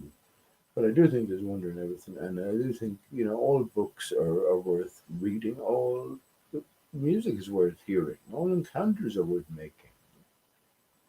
Did you make an encounter? Having, I guess. All encounters are worth having. Just depends on a particular perspective. So that's okay. What are those? What are those? They sound like they're a little bit ruined. Let me put up your comment here. Actually, that's an interesting. Uh, I gotta have Wraith. Wraith. What word did I come up with tonight? So Fepe. Fepe is. Oh gosh, difficult to do. Fair play to Tim. I love Tim Osman. I really do. And he reinstated me in this forum there because I was getting too sort of specific, and yeah, not that I was forgetting where I was, but through motivations don't come across adequately in textual form. But yeah, Fepe is his Infinite Plane Society's emblem, and it is an emperor penguin which guards the sort of the southern realm, the southern peripherals. Infinite Plane that implies, literally says that we know we're on a flat Earth surface, but what is the nature of the surface? It's reasonable for Tim to assume, well, from as he did from the very start, to assume that it just goes on infinitely on all sides on a planar level, which is sort of impossible. And it's the last place you want to be going. I mean, if it is infinite, fair enough. You deal with that when the time comes. Let's deal with our locality first of all. What can be gleaned? It's not a good starting position. That's ultimately the beginning position with a spinning ball Earth mindset. That we are in an infinite environment, so everything is just defined in terms or in relation to that um, mental aspect. When I mention infinite to you, that's all it can ever be, right? It's a thought, it's a notion. Um, yeah, be careful who you revert to. Be careful who you trust. Don't do so glibly. Remember, our access to information, our free access, seemingly free access to information, um, only been given to us 20 years ago. 20 years ago, if there's always an intent to deceive in life, well, then no better grounds for the propagation of that deception than the internet itself. But if there's a greater faith involved as well, and this comes back to true faith, I've said it many times, two choices. We either, as if actually a couple of new choices, but there's two ultimate choices for me anyway. We consent to this, or we are forced into this. Two choices. You take your pick. The problem I have with most Bible literalists is that your existence began when your mother and father came together. That's the problem I have. I don't hold that that's so. And um, it's not as if I haven't considered the opposing position.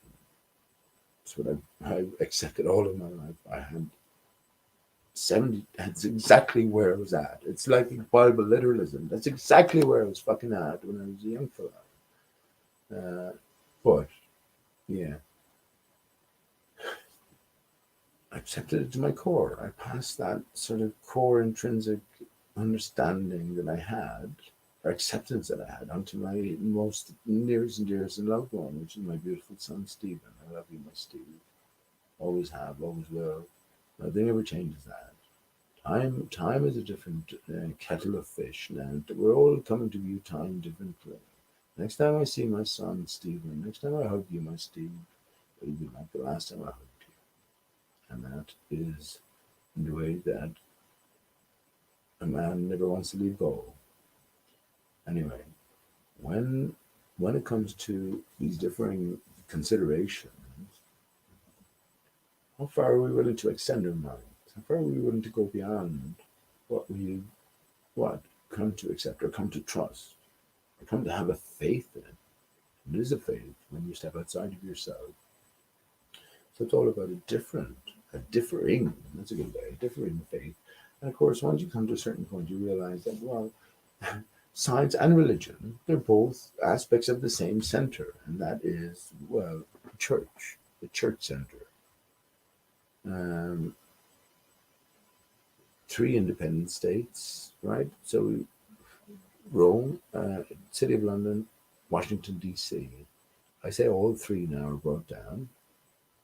I say the British Empire is at an end, the American Empire is at an end, which was just an extension of the British Empire, and the Roman Empire is at an end. All the communions and confirmations have cancelled. The churches have been closed for the last couple of years. It's finished. The creator has taken back his home. And who's the creator ultimately? Well, the united aspect of the divided us. That's a good t shirt. The united aspect of the divided us. That's the creator. And if you can't see you in the creator, then can't see the creator in you. Okay. Wraith. The reason I mentioned Wraith, so yeah, and he came up with another new term, which was a feprench. So Fepe and his wrench is Tim Osmond is famous for Pepe and famous for a lot of things. Tim is possibly the most famous man in the world. That's what I would say. Tim Osmond. I would say potentially when everyone looks back at this and all the fucking nonsense, you throw all the other bullshit nonsense and mainstream news, Corona, all that aside, and you look back to the people who have been working their bollocks off for years, uh, always with good cheer, always with humor, always with intelligence. Well, in the English speaking world anyway, which is predominant, um, Tim Osman is number one. I can't see anyone above Tim. So for that, you know, whatever you think yourself, I don't know. But I won't shy away from that. Just like I'm not ashamed to say that I drink urine. I know that, man.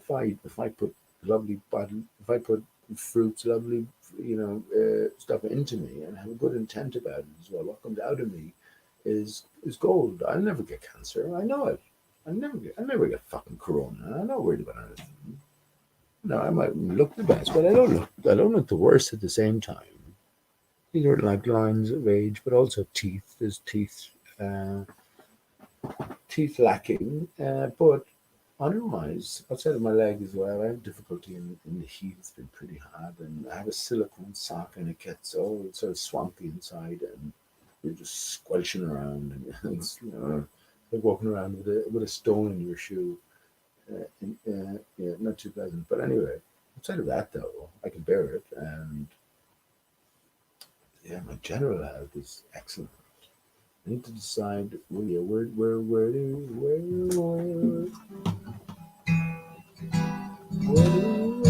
go from here? Nothing is a dumbbell. See and feel. Otherwise, I have to sit out here.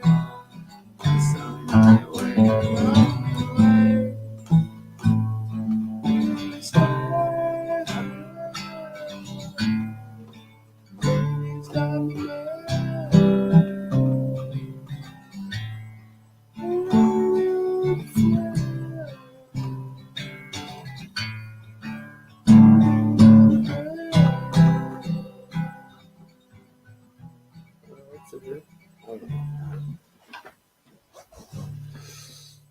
Um, put up your comment there, man. Wraith. So, yeah, I didn't get back to Wraith. W. Oh, man. W the well. So remember the Bell Earth I mentioned earlier on? The Bell, the well, the bow well. It's a lower aspect. So we think of a V. Adam is upwards. Actually, remember I mentioned 7. So, uh, okay. We're born into sin, S-I-N. 7 is S-E-N. So E and I are sort of equated, if we think in terms of sin and 7. E and I, Eve and I are equated, and the S and the N then are the connectors at the end. We're going to decide what the S represents in relation to what, and the N represents in relation to what. I say to you that you have to decide what the S represents in relation to the 0 ultimately, or the O, capital O, and the N represents in relation to ultimately the capital I or the capital H. If we take capital letter H and you twist it at 90 degrees, you get the I. Now, who is I? Who am I? That's the question, isn't it? So if you're nothing, so be it. If you're everything, though, well, that makes all the difference, or can make all the difference. So I might be supreme. You decide. You decide. I had a great day busking today. Lovely day, and wasn't too many people around. The whole face of the delighted to see it as well. The whole face of living has changed, and pace, the pace and pace of living has changed. Um, and I'm happy to see it, man. I'm happy to see it. I'm happy to see it. I'm happy to see more and more people questioning what exactly we sort of signed up for.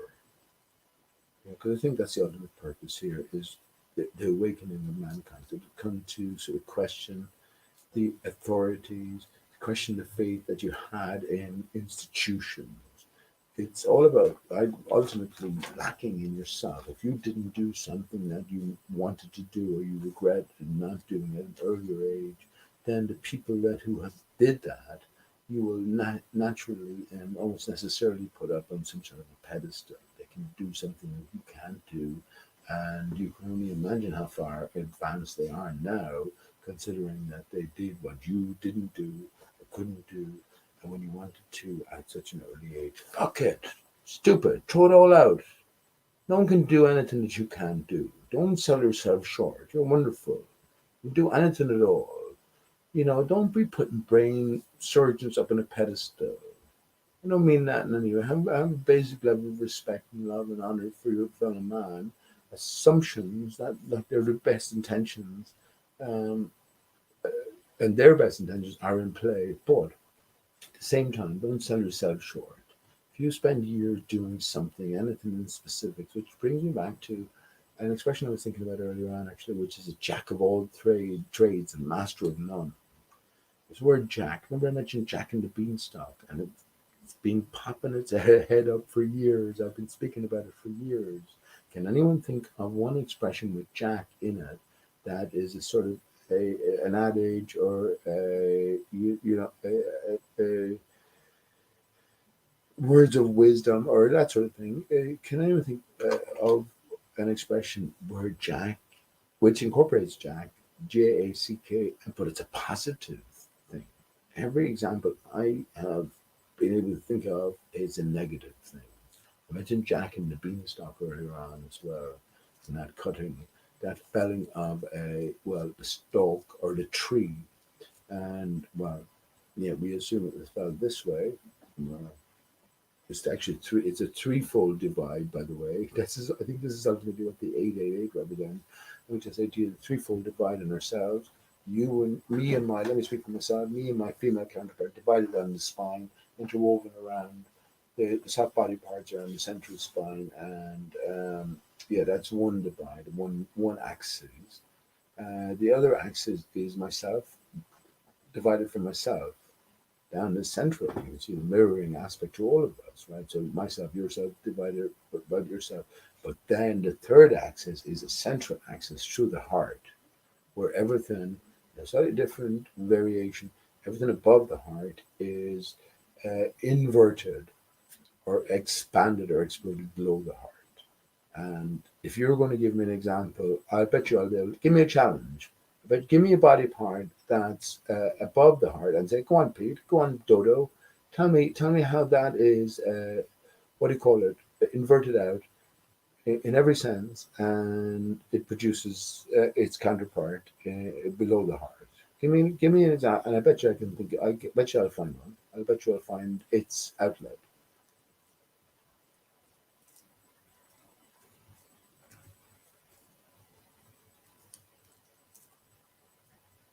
Hang on, let me go. You're active in chat. I'm terrible at going to chat, bud. Emerald Rider. I think I'm not going to get into what we may have been through before. I'm pretty sure my memory's bad as well, but not bad in general. But let me say the original. Okay, let me go here. The original. Okay, the original Tree of Life. It was in Helsinki, Pete. Giant ash trees were removed by baby Jesus lovers. That's very interesting, man. That's very interesting. Well, giant ash.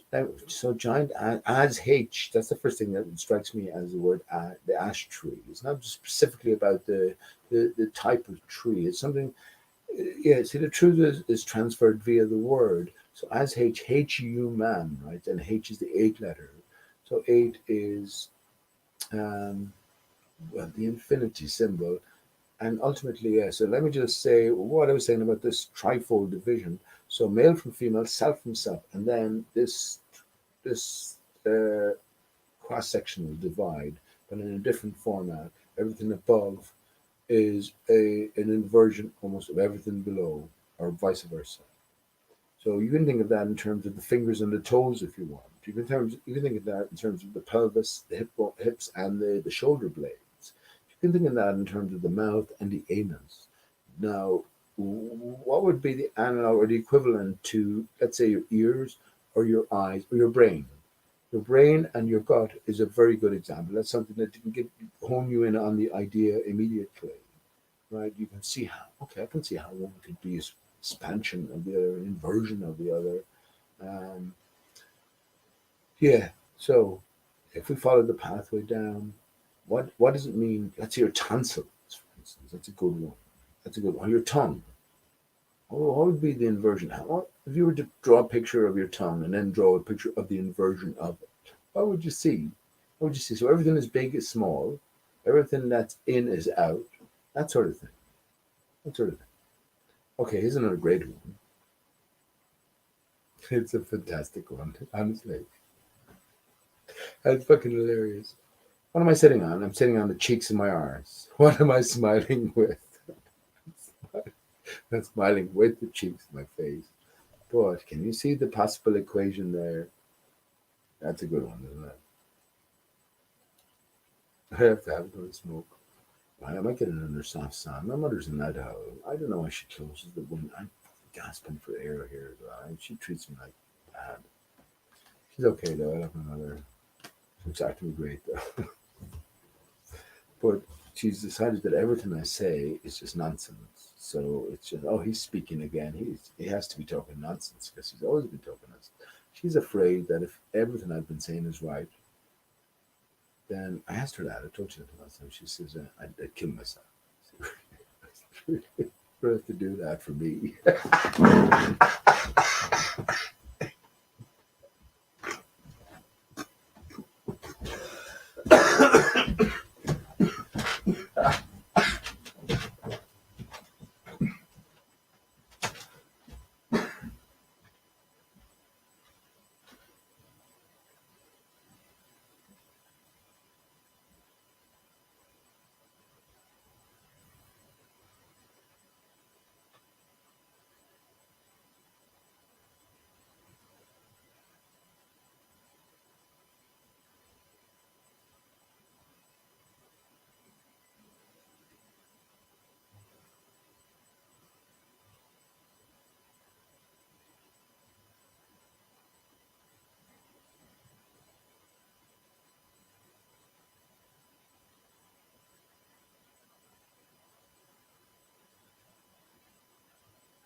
Yeah, man. Emerald Rider. Yeah, Jesus lover. Hang on though. Okay, Aristarchus. Aristarchus, anyone with Christ's aura. Christ is Jesus, the birth of the Son, the birth of the Son of Man. The Son is a product of a divided form, a divided state, a variance from nature or normality. And this is where the tree comes into it. Let me share my screen while I'm singing my next song. And while I'm just on this comment alone, man, and I know it's loads comments back. I could just talk for ages about, and Helsinki as well. That's very interesting in Finland. F in land, Land. I've been already talking about the F earlier on. When we fell, right?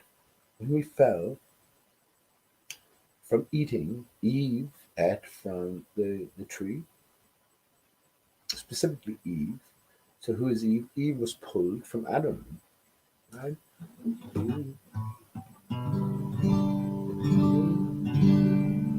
Actually, I might get away with that, man. Would I get away with that? So brilliant. So Eve was pulled from Adam, right? So what was the forbidden fruit? It was the fruit from the fig tree, and from the peel, they covered their newly found nakedness. What was the nakedness? The nakedness was us realizing that we were in this fallen state. We were entering into this material realm. So we had this form, and we intuitively, innately recognize our nakedness, nakedness in comparison, in relation. This is what I was talking about the Bible literalness. For the most part, if you fight one, you fight all of them. Why would I be fighting anybody? And this is just questions we're asking.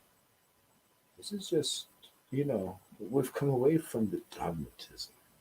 But yeah, obviously it's a different arena in play, and I've long since come to recognize that. But yeah, the fig tree, or FIG, Father. Why is God the Father? Once again, we have the E. The E represents it's it's the quarter. That's what I would say. It's the quarter. It's me. Right. So remember, I said that there's three divided axes. Let's put it like that. Three divided axes. One is this vertical axis, male and female divided. You can put that piece together in your own brain. Just try doing it in a spiraling fashion. Try doing it, for goodness sake. You're the one missing your other half.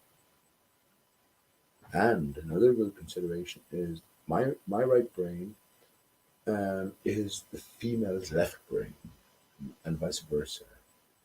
So it depends on the orientation of the whole. And when you put the two together and fold them into one another, your chin fits nice and neatly into that hollow here between your shoulders. What are we pulled out of? What are we pulled out of? These are the questions we're capable of asking. And now, I'm not going to say for the first time, nothing new under Aristarchus. But we have the context. We have a proper context. We're back to sort of flat Earth, up close and personal universe, greater significance to our existence, and ultimately the realization that we have it in our own hands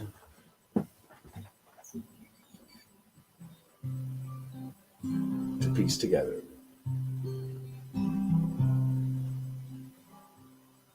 Okay, so actually, I think this might go nice with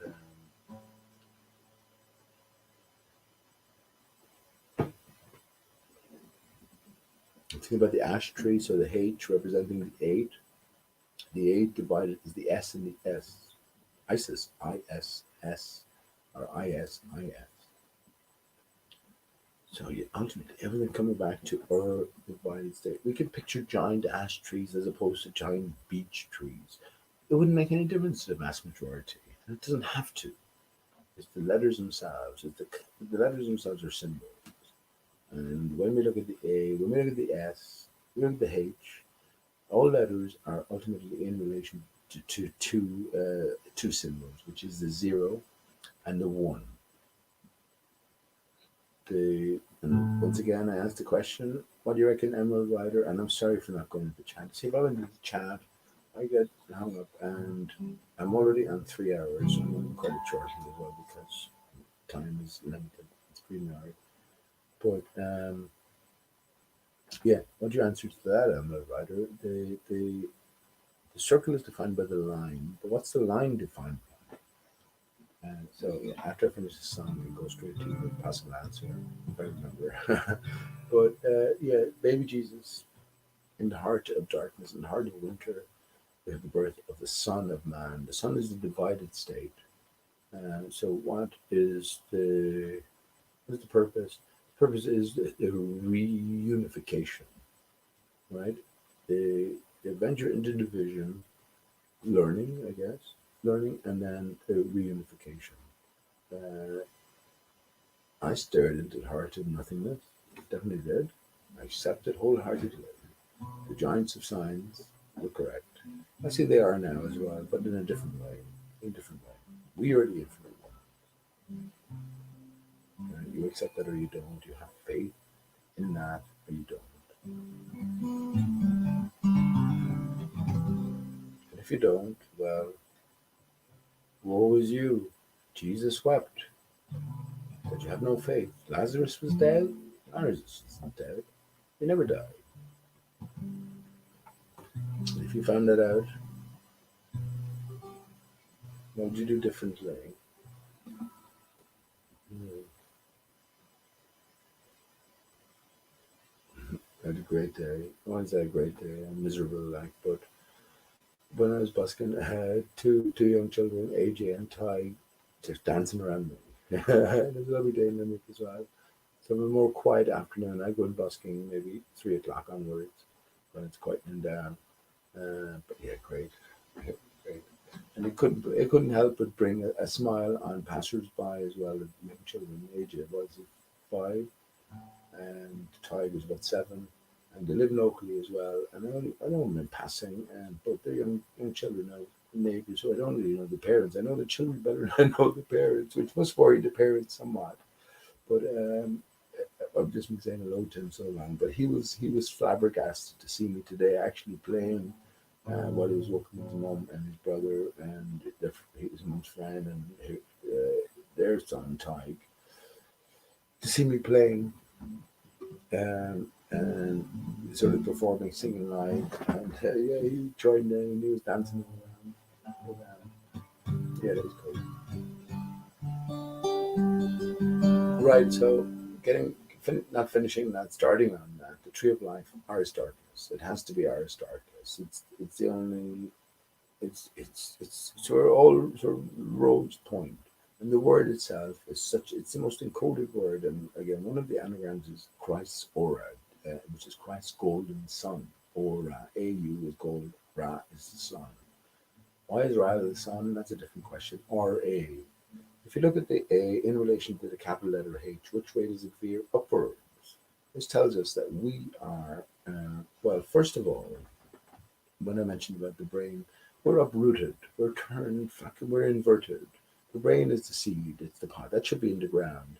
The limbs are on the ground. So we're uprooted tree, turned upside down. Make of that what you will. Make of that what you will. But all of the vital fluids are draining downwards.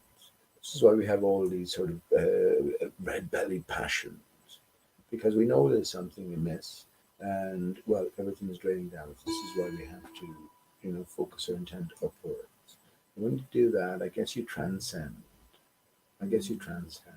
What's the greatest as an adult? What's the greatest uh, high you can get? Orgasm, I guess. Maybe thoughts of an orgasm. When that high leaves you, then where does that leave you? This is the thing, isn't it? And ultimately, this is what it all comes back to: communion. Communion. What do you think that might mean? It's just about the time as well. Well, whatever. I'm not going to get into that. I'm not going to get into those because it can be offensive to people, but it's not offensive at all. It's basically telling you your own story, your own development, what's happening with your own body and your own bodily fluids, more particularly.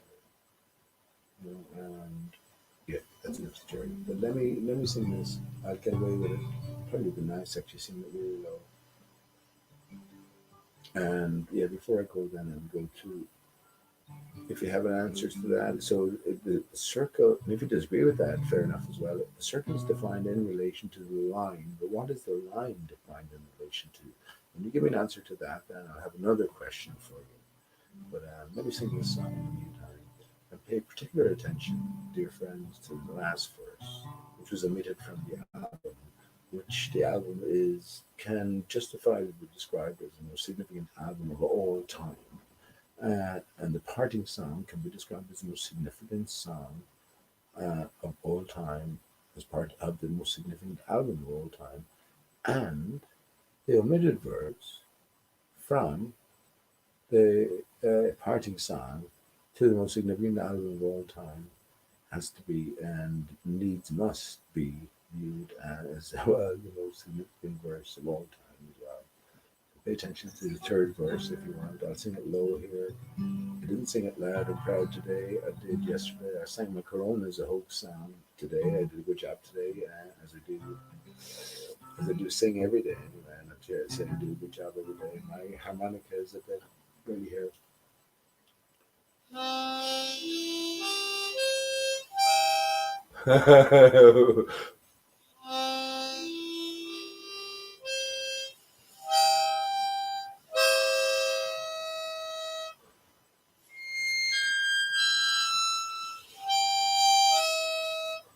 I'm missing one note, but this note here is well off, and that's the one I've been sort of filing away. But at least I've learned how to tune up a harmonica. And it's pretty simple. You just take it off, and a little reed that flaps around. But that's it's a 20, 18-year-old harmonica, so it doesn't sort of stand up to too much interference with. Because in order to get it back into tune, you have to shave away some of the brass. Also, I have basic caveman methods, which is just attach a piece of sandpaper onto a little thing and just shave it away. But you have to be very delicate. Anyway, not to worry. Right, let me sing this song, and I'll do what I said then. I'll go into chat. See if there's any answer. I don't expect an answer to that question, by the way. And if you do give an answer, very good. Because ultimately, I'll tell you this, it connects back to the tree of life. Tell you that, and how everything expresses, and how everything manifests. And it's not magic in a sense. It is a magical realm, but there's a sort of a methodology. There is a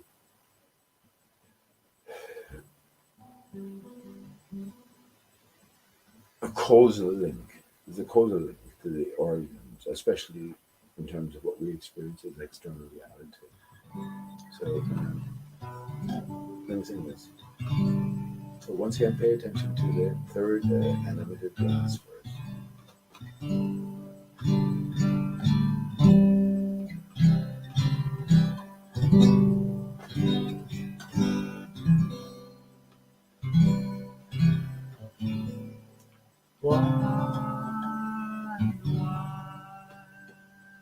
Sweet clouds have me back to your eyes. Cheap sex and sad films have me out alone. I think you're crazy.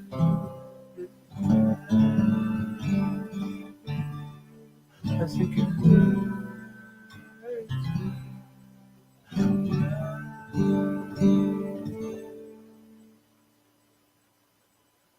Stop smiling,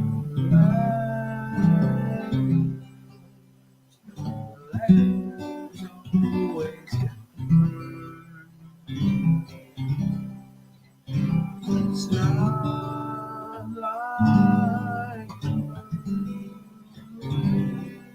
my friends live my life.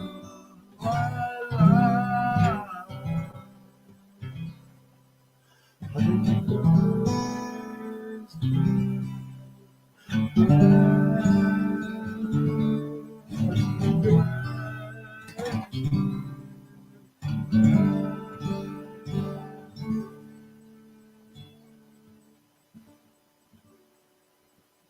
I'll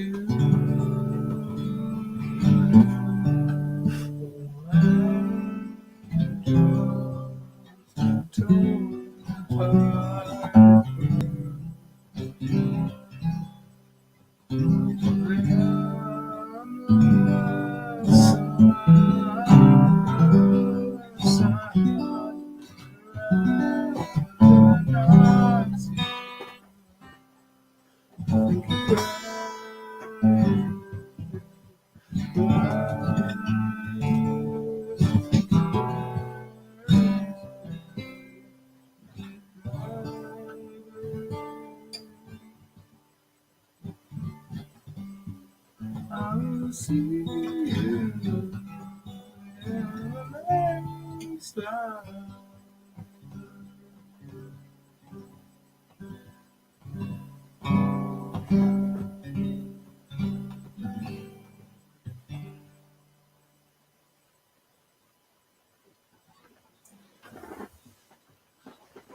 Okay.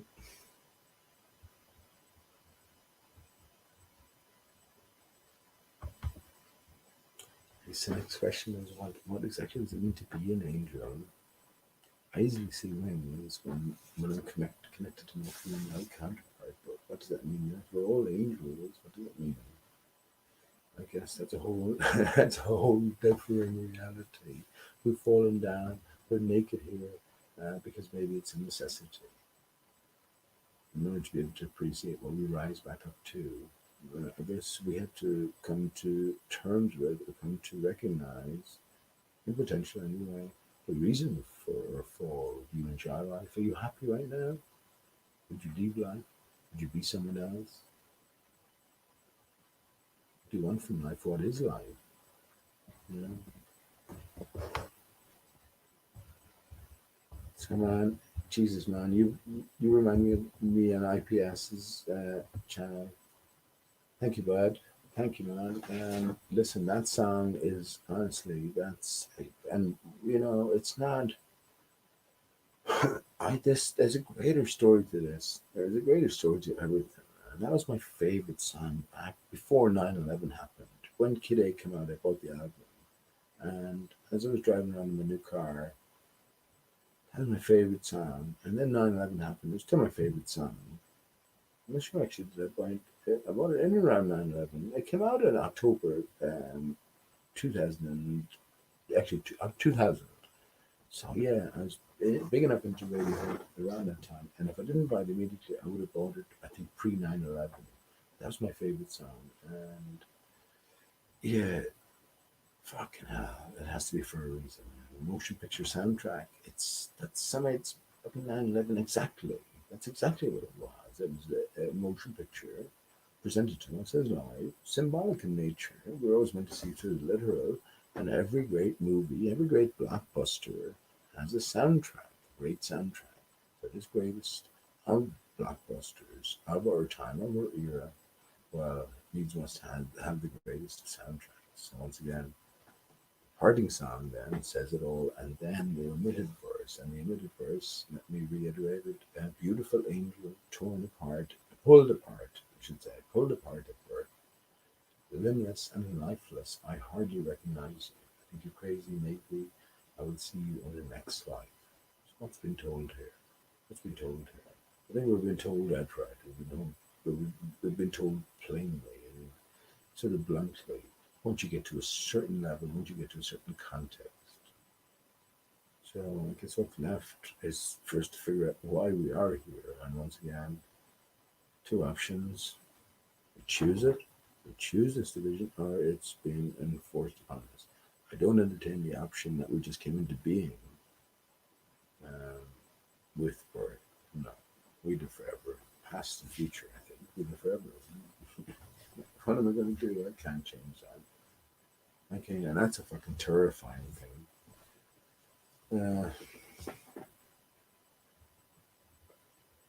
Yeah, remember Jesus Christ loves you.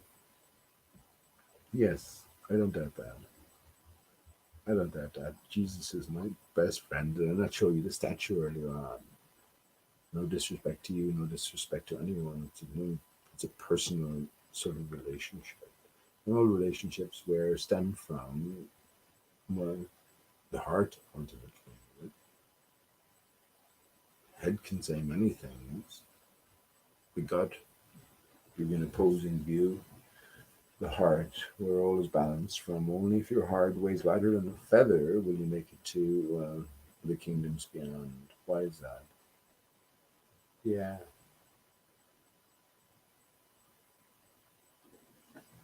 Okay, well, yeah, Jesus is within. And look, have you, has anyone, look, I played it on the channel last time and I've been reminding myself to play it again. The secret book of James. There's an official book of James, which is in the Bible. I'm not sure where exactly, but it's officially there. It's officially canon. But there's a secret book of James, which seems to be a Gnostic representation. It didn't make it into the Bible for certain reasons. Now, my view is that all of these books are written by the same hand. So when um, this facility was given to us, the internet, Secret Book of James was made publicly available because the time is right. So when we see beyond um, the literal interpretation, flat Earth is easy. What's more difficult is defining what Earth actually is. And it's funny, the clue is in the word itself, Earth. Where do you plant things? You have Earth, E-A-R-T-H, small e, and Earth, E, capital E-A-R-T-H. Planet and the soil, I guess. Soil. So I sol. Hmm. Maybe everything connects. Everything absolutely connects. And you know everything connects back to the divided tree of life. Aristarchus. The star, the sol is a star. I'm a star. Did I sing it today? I didn't. I sang it. Yeah, I sang it the other day. Twinkle, twinkle, little star. But just my own little take of it as well. Um, out loud in front, just as I know I said singing another busking song. I didn't care. I didn't care who laughed at me. Singing a children's song like that. It's not. There's a great story behind that as well, actually, which is Mozart. Mozart didn't exist, or not that it didn't exist. It was more like he was a sort of early Beatles. He was someone put in place. He was a facade, a child prodigy. I don't know. I don't know. I don't even think he existed, to be honest. But within the story, anyway, yeah, he's another character put in place, another clue giver. He's a Paul McCartney, for the early times. But I don't think these early times existed as given anyway. Um, so yeah, where does that leave us now, right? Emerald Rider, and I looked out and you said Johnny Cash. I have loads of Johnny Cash songs. I sang Johnny Cash the other day over in Paddy Ryan's back garden and had nearly a big fight with a guy called Fairy because he was actually taking the injection. I was going, okay, what are you taking the injection for? Because he had to travel to England for his daughter's son's christening, so his grandson's christening. I said, how did that go? He said, well, um, let's put off until next March. So okay, you have the injection taken. Let's put off until next March. What if there's like loads of different strains in the meantime, and you have to take 24 injections before you know it? Your left testicle is hanging a lot lower than what is normally acceptable. Anyway, listen, I have to go there. I have to go. It's pretty late. I'm sorry I didn't get to the question. So let me run through a few final kind of Johnny Cash. Actually, I could a lovely Johnny Cash song. I could sing. Then I see a darkness. Well, you're my friend, and can you see? Maybe for the next time. And well, come on, maybe tomorrow or the day after. Who knows? My own personal Jesus, great tune. Oh, nice one, man. I not that I played that, but I know the tune itself, and it would be too easy to pick up. Nice one. My mother's giving that as a smell of hash. She's all the windows closed. What am I supposed to do? I get back to that question. If I don't see an immediate answer, all right, Emerald. Okay, nice one, man. Communion is come unto you. Tree of life is leaf life transcendence. Yeah, we have a busker festival in Nova Scotia, Canada, mate. It's a damn good time. Every street corner is a different gig, act, performance. Excellent, bud. For some reason, I thought you were from Scotland. The line is defined by length of time. Men use their left brain because women are always right. I have a right brain and a wrong brain, Pete. Yes, it's believed that the original North Pole wasn't in Helsinki. Actually, here's a good one. Here's a good one. The pole star before Polaris was the central fixity was Thuban, Thuban. Isn't that most interesting, the word itself? Now, TH is the S tone, right? Einstein is one stone, one TH. And what do you mean, Pete? It's the S tone. Well, it's your, your tongue between your teeth. It's a TH. S tone. So what's the significance of this? Well, there's a division, right? Your tongue separates your teeth, Teeth, but not to get into that, because I have to refresh a lot of the stuff, a lot of my thoughts on that. But yeah, Thuban, Thuban. You gotta understand the letters to understand the words, and ultimately, the words and the numbers are connected. And this is where I think the proper code, the I'm not going to say there's only one code. Am I happy enough with the code dodo? Yes, I am. Yes, I am. What we got to understand is the ultimate relationship between all the numbers and all of the letters. And ultimately, that's transferred via the sound and, well, the structure. The structure tells its own story. But that's a very different tale. Excellent, man. I like your straightforwardness anyway. The line is defined by the length of time. No, you see, no, that's not the correct answer because time itself, it's a sort of circular thing, right? So time itself is defined in terms of a line.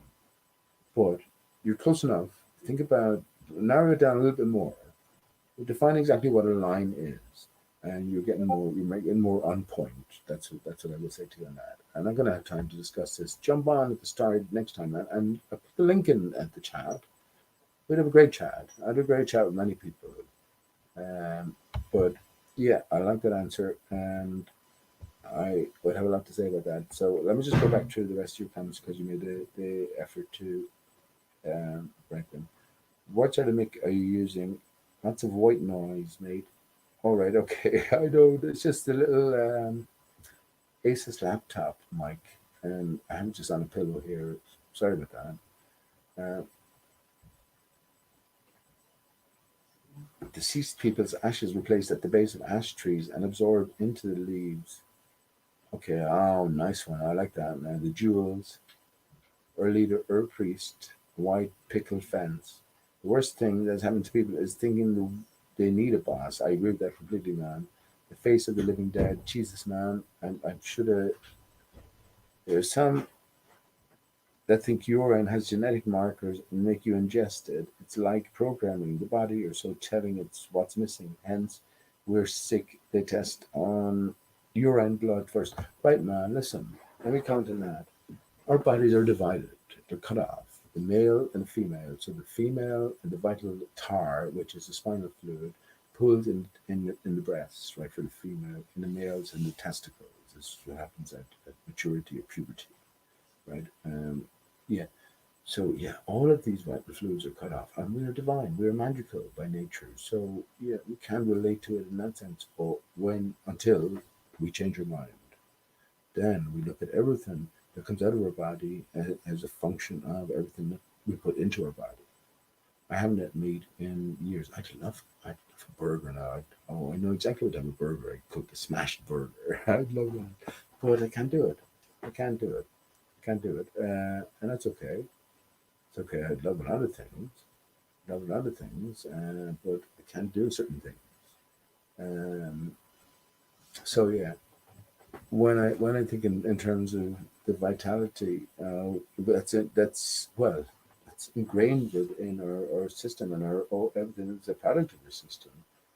Um, yeah, let nothing go to waste, man. I can be more explicit if you like, but I didn't. I'm not ashamed of anything, but I won't be.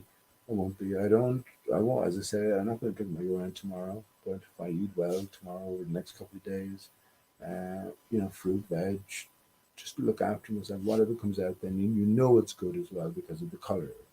When you have this extremely sort of violent orange urine, it's not good.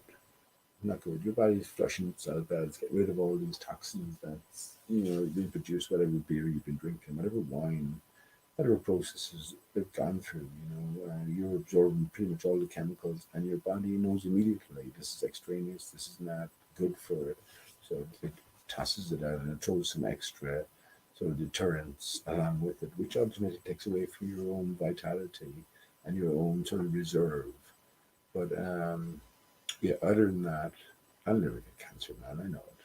No, if someone tells me I have cancer, I'll just stop doing what I'm doing and go, well, I know I've been doing something wrong, so I'm the cancer myself. That's my mindset. And, what am I going to say? I came from being on a spinning ball in an infinite universe where nothing mattered and everything came from nothing, now to being at the center of the universe where I live forever and in potential an aspect of the creator, the divine, all loving, all powerful, all prevalent force. You tell me, what am I going to worry about? I'm not going to worry about corona anyway. I'm not going to get an injection into me, right? And as I said to people, what are you going to get an injection into you for? And there's nothing wrong with you already. Oh, because of the fear. Well, what fear? Now they're telling you that if you have corona, you can go home and sweat it off in 5 days. Go and do it. Go and do it. Trust your body. Anyway, apparently the weather patterns have changed from a circular path to a figure eight above Antarctica. No way, man. I mean, I'm telling you, that's going back a little bit as well. But I'm telling you, man, I've been saying it. Our Aristarchus has increased in frequency.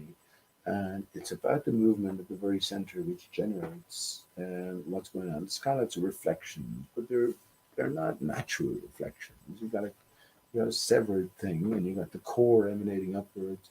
This is why I think the stars and the sun and the moon, would you believe it, Emerald Rider, 423 years in existence. That's mad to think, isn't it? Give me an alternative figure. Give me an alternative figure.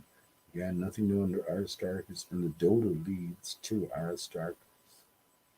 Okay, excellent. I think I read most of your comments there. Excellent. We should talk more about the line and the circle. Will I give you a clue as to? Well, I know now. I'm going to tell you straight out, right? So the line is to the circle, right? No, sorry. The circle is defined by the line, as the line is defined by the point, right? So now we got to define what a point is. Don't worry about what mathematics tells you. Don't worry about what officialdom tells you. What do you think a point is? Which brings me to a thought of the 9/11 ground zero. Ground zero. Are we on? Do we require? Or do we need to be inside or outside the circle? That's the question. A circle requires definition. Are we undefinable? I'm gonna have to leave it there. Not that I'm gonna have to. I could keep going all night if I wanted, but it wouldn't be wise because what am I about 12 hours? I should think now maybe 10 or 11 hours into the StreamYard for the month. So that means the next time I'm on, I'll be able to chat away for like 2 or 3 hours comfortably without saying fuck all, but possibly with saying a good bit as well at the same time. But regarding that figure eight at Antarctica, well, our star is increasing frequency. I'm looking at the green sky. The wind shows now, but the green sky on the south and the purple sky at the north. If you think about the colors of the rainbow, rainbows are circular as well. We have green at the center. Towards the outer rim, we have, let's go from yellow, orange, red. So green, yellow, orange, red. That's the outer. So green at the center. And then as we go to the inner, we have blue, indigo, violet.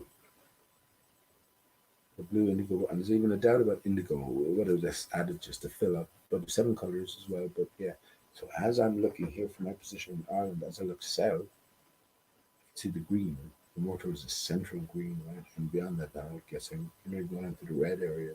But as I look north, and you have the indigo and the purple. And ultimately everything connects to everything else. And well, when we arrive at is there an answer, one specific single answer? I think possibly. Aristarchus is up there in the running. There's more to our existence than that. But in terms of material exemplification, Aristarchus, the tree of life. Yeah, I haven't shifted yet. Thanks especially tonight to Emerald Ryder for all your contributions in the chat. I think I read out most of your messages. And well, thanks to everyone for listening in. And I hope you enjoyed some of the music. And well, not very specific, am I? Not very specific. You picked up a few clues along the way. And yeah, until the next time, which should be soon enough. Thanks so much for tuning in, friends. Let me read a poem before I go. That's what I meant to do now. Let me read a poem. Let me think of a poem.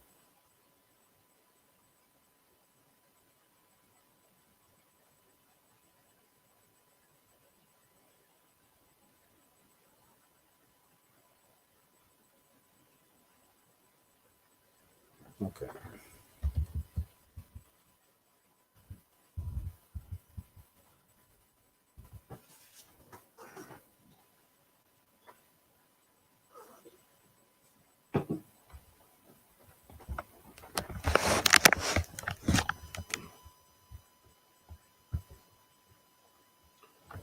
Okay.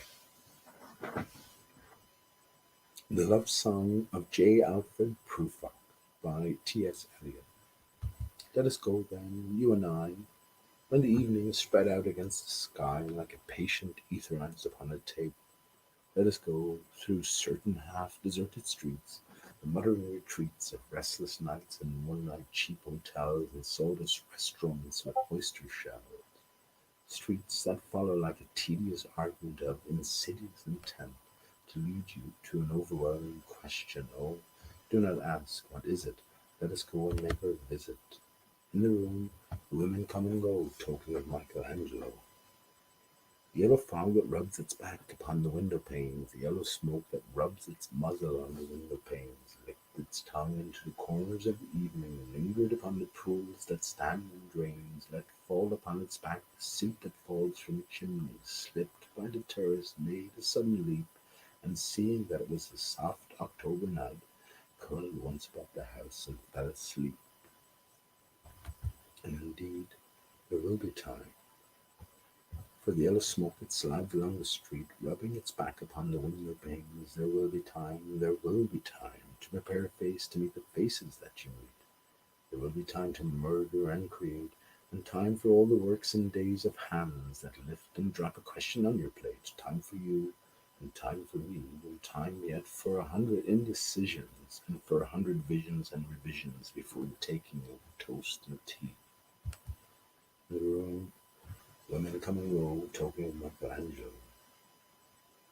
And indeed, there will be time to wonder, do I dare, and do I dare? Time to learn, time to turn back and descend the stair with a bald spot in the middle of my hair.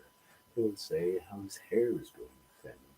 My morning coat, my collar mounted firmly to the chin, my necktie rich and modest, but asserted by a simple pin. They will say, but how his arms and legs are thin. Do I dare disturb the universe? In a minute there is time for decisions and revisions which a minute will reverse. But I have known them all already, known them all. I have known the evenings, the mornings, the afternoons. I have measured out my life with coffee spoons. I know the voices dying with a dying fall beneath the music from a farther room.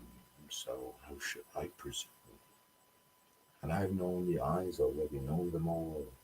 The eyes that fix you in a formulated phrase, and when I am formulated, sprawling upon a pin, when I am pinned and wriggling on the wall, then how shall I begin to spit out all the butt ends of my days and ways, and how should I presume? And I have known them all already, known them all, arms that are braceleted and white and bare, but in the lamplight down with light brown hair. Is it perfume from a dress that makes me so digress? Arms that lie along the table, wrap around the shawl, and should I then presume? And How shall I begin? Shall I say, I have gone at dusk through narrow streets and watched the smoke that rises from the pipes of lonely men in shirt sleeves leaning out of windows? I should have been a pair of ragged clothes scuttling across the floor of silent seas. And the afternoons, the evenings, sleep so peacefully, smoothed by long fingers, asleep, tired, or it malingers.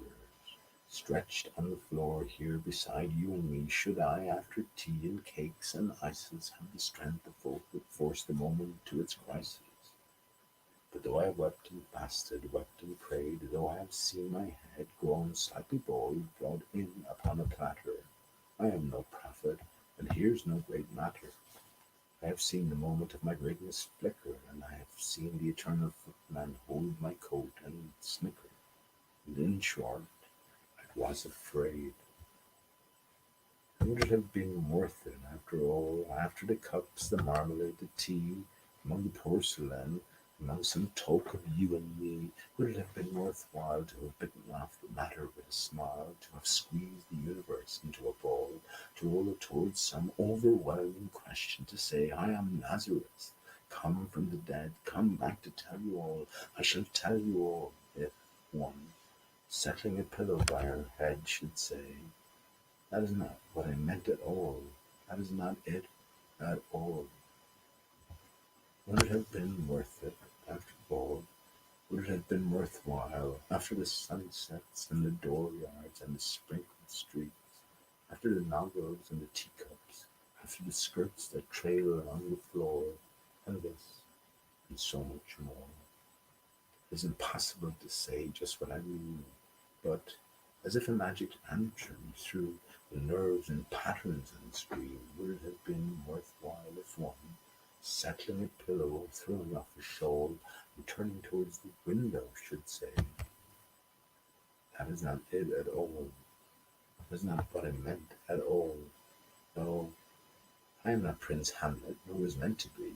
I am an attendant lord, one that will do to swell a progress, start a scene or two, advise the prince, no doubt, an easy tool, deferential, glad to be of use, politic, cautious, and meticulous, full of high sentence, but a bit obtuse, at times, indeed, almost ridiculous,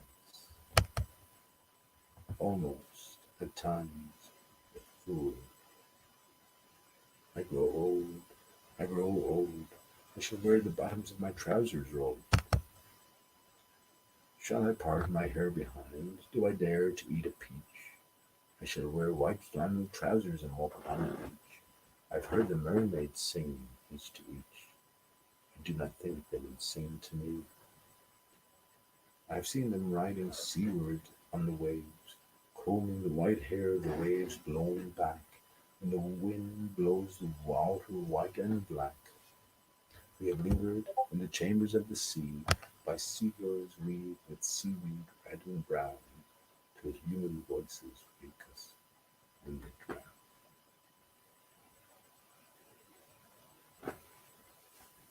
Good night, friends. Goodbye. I love you, Misty.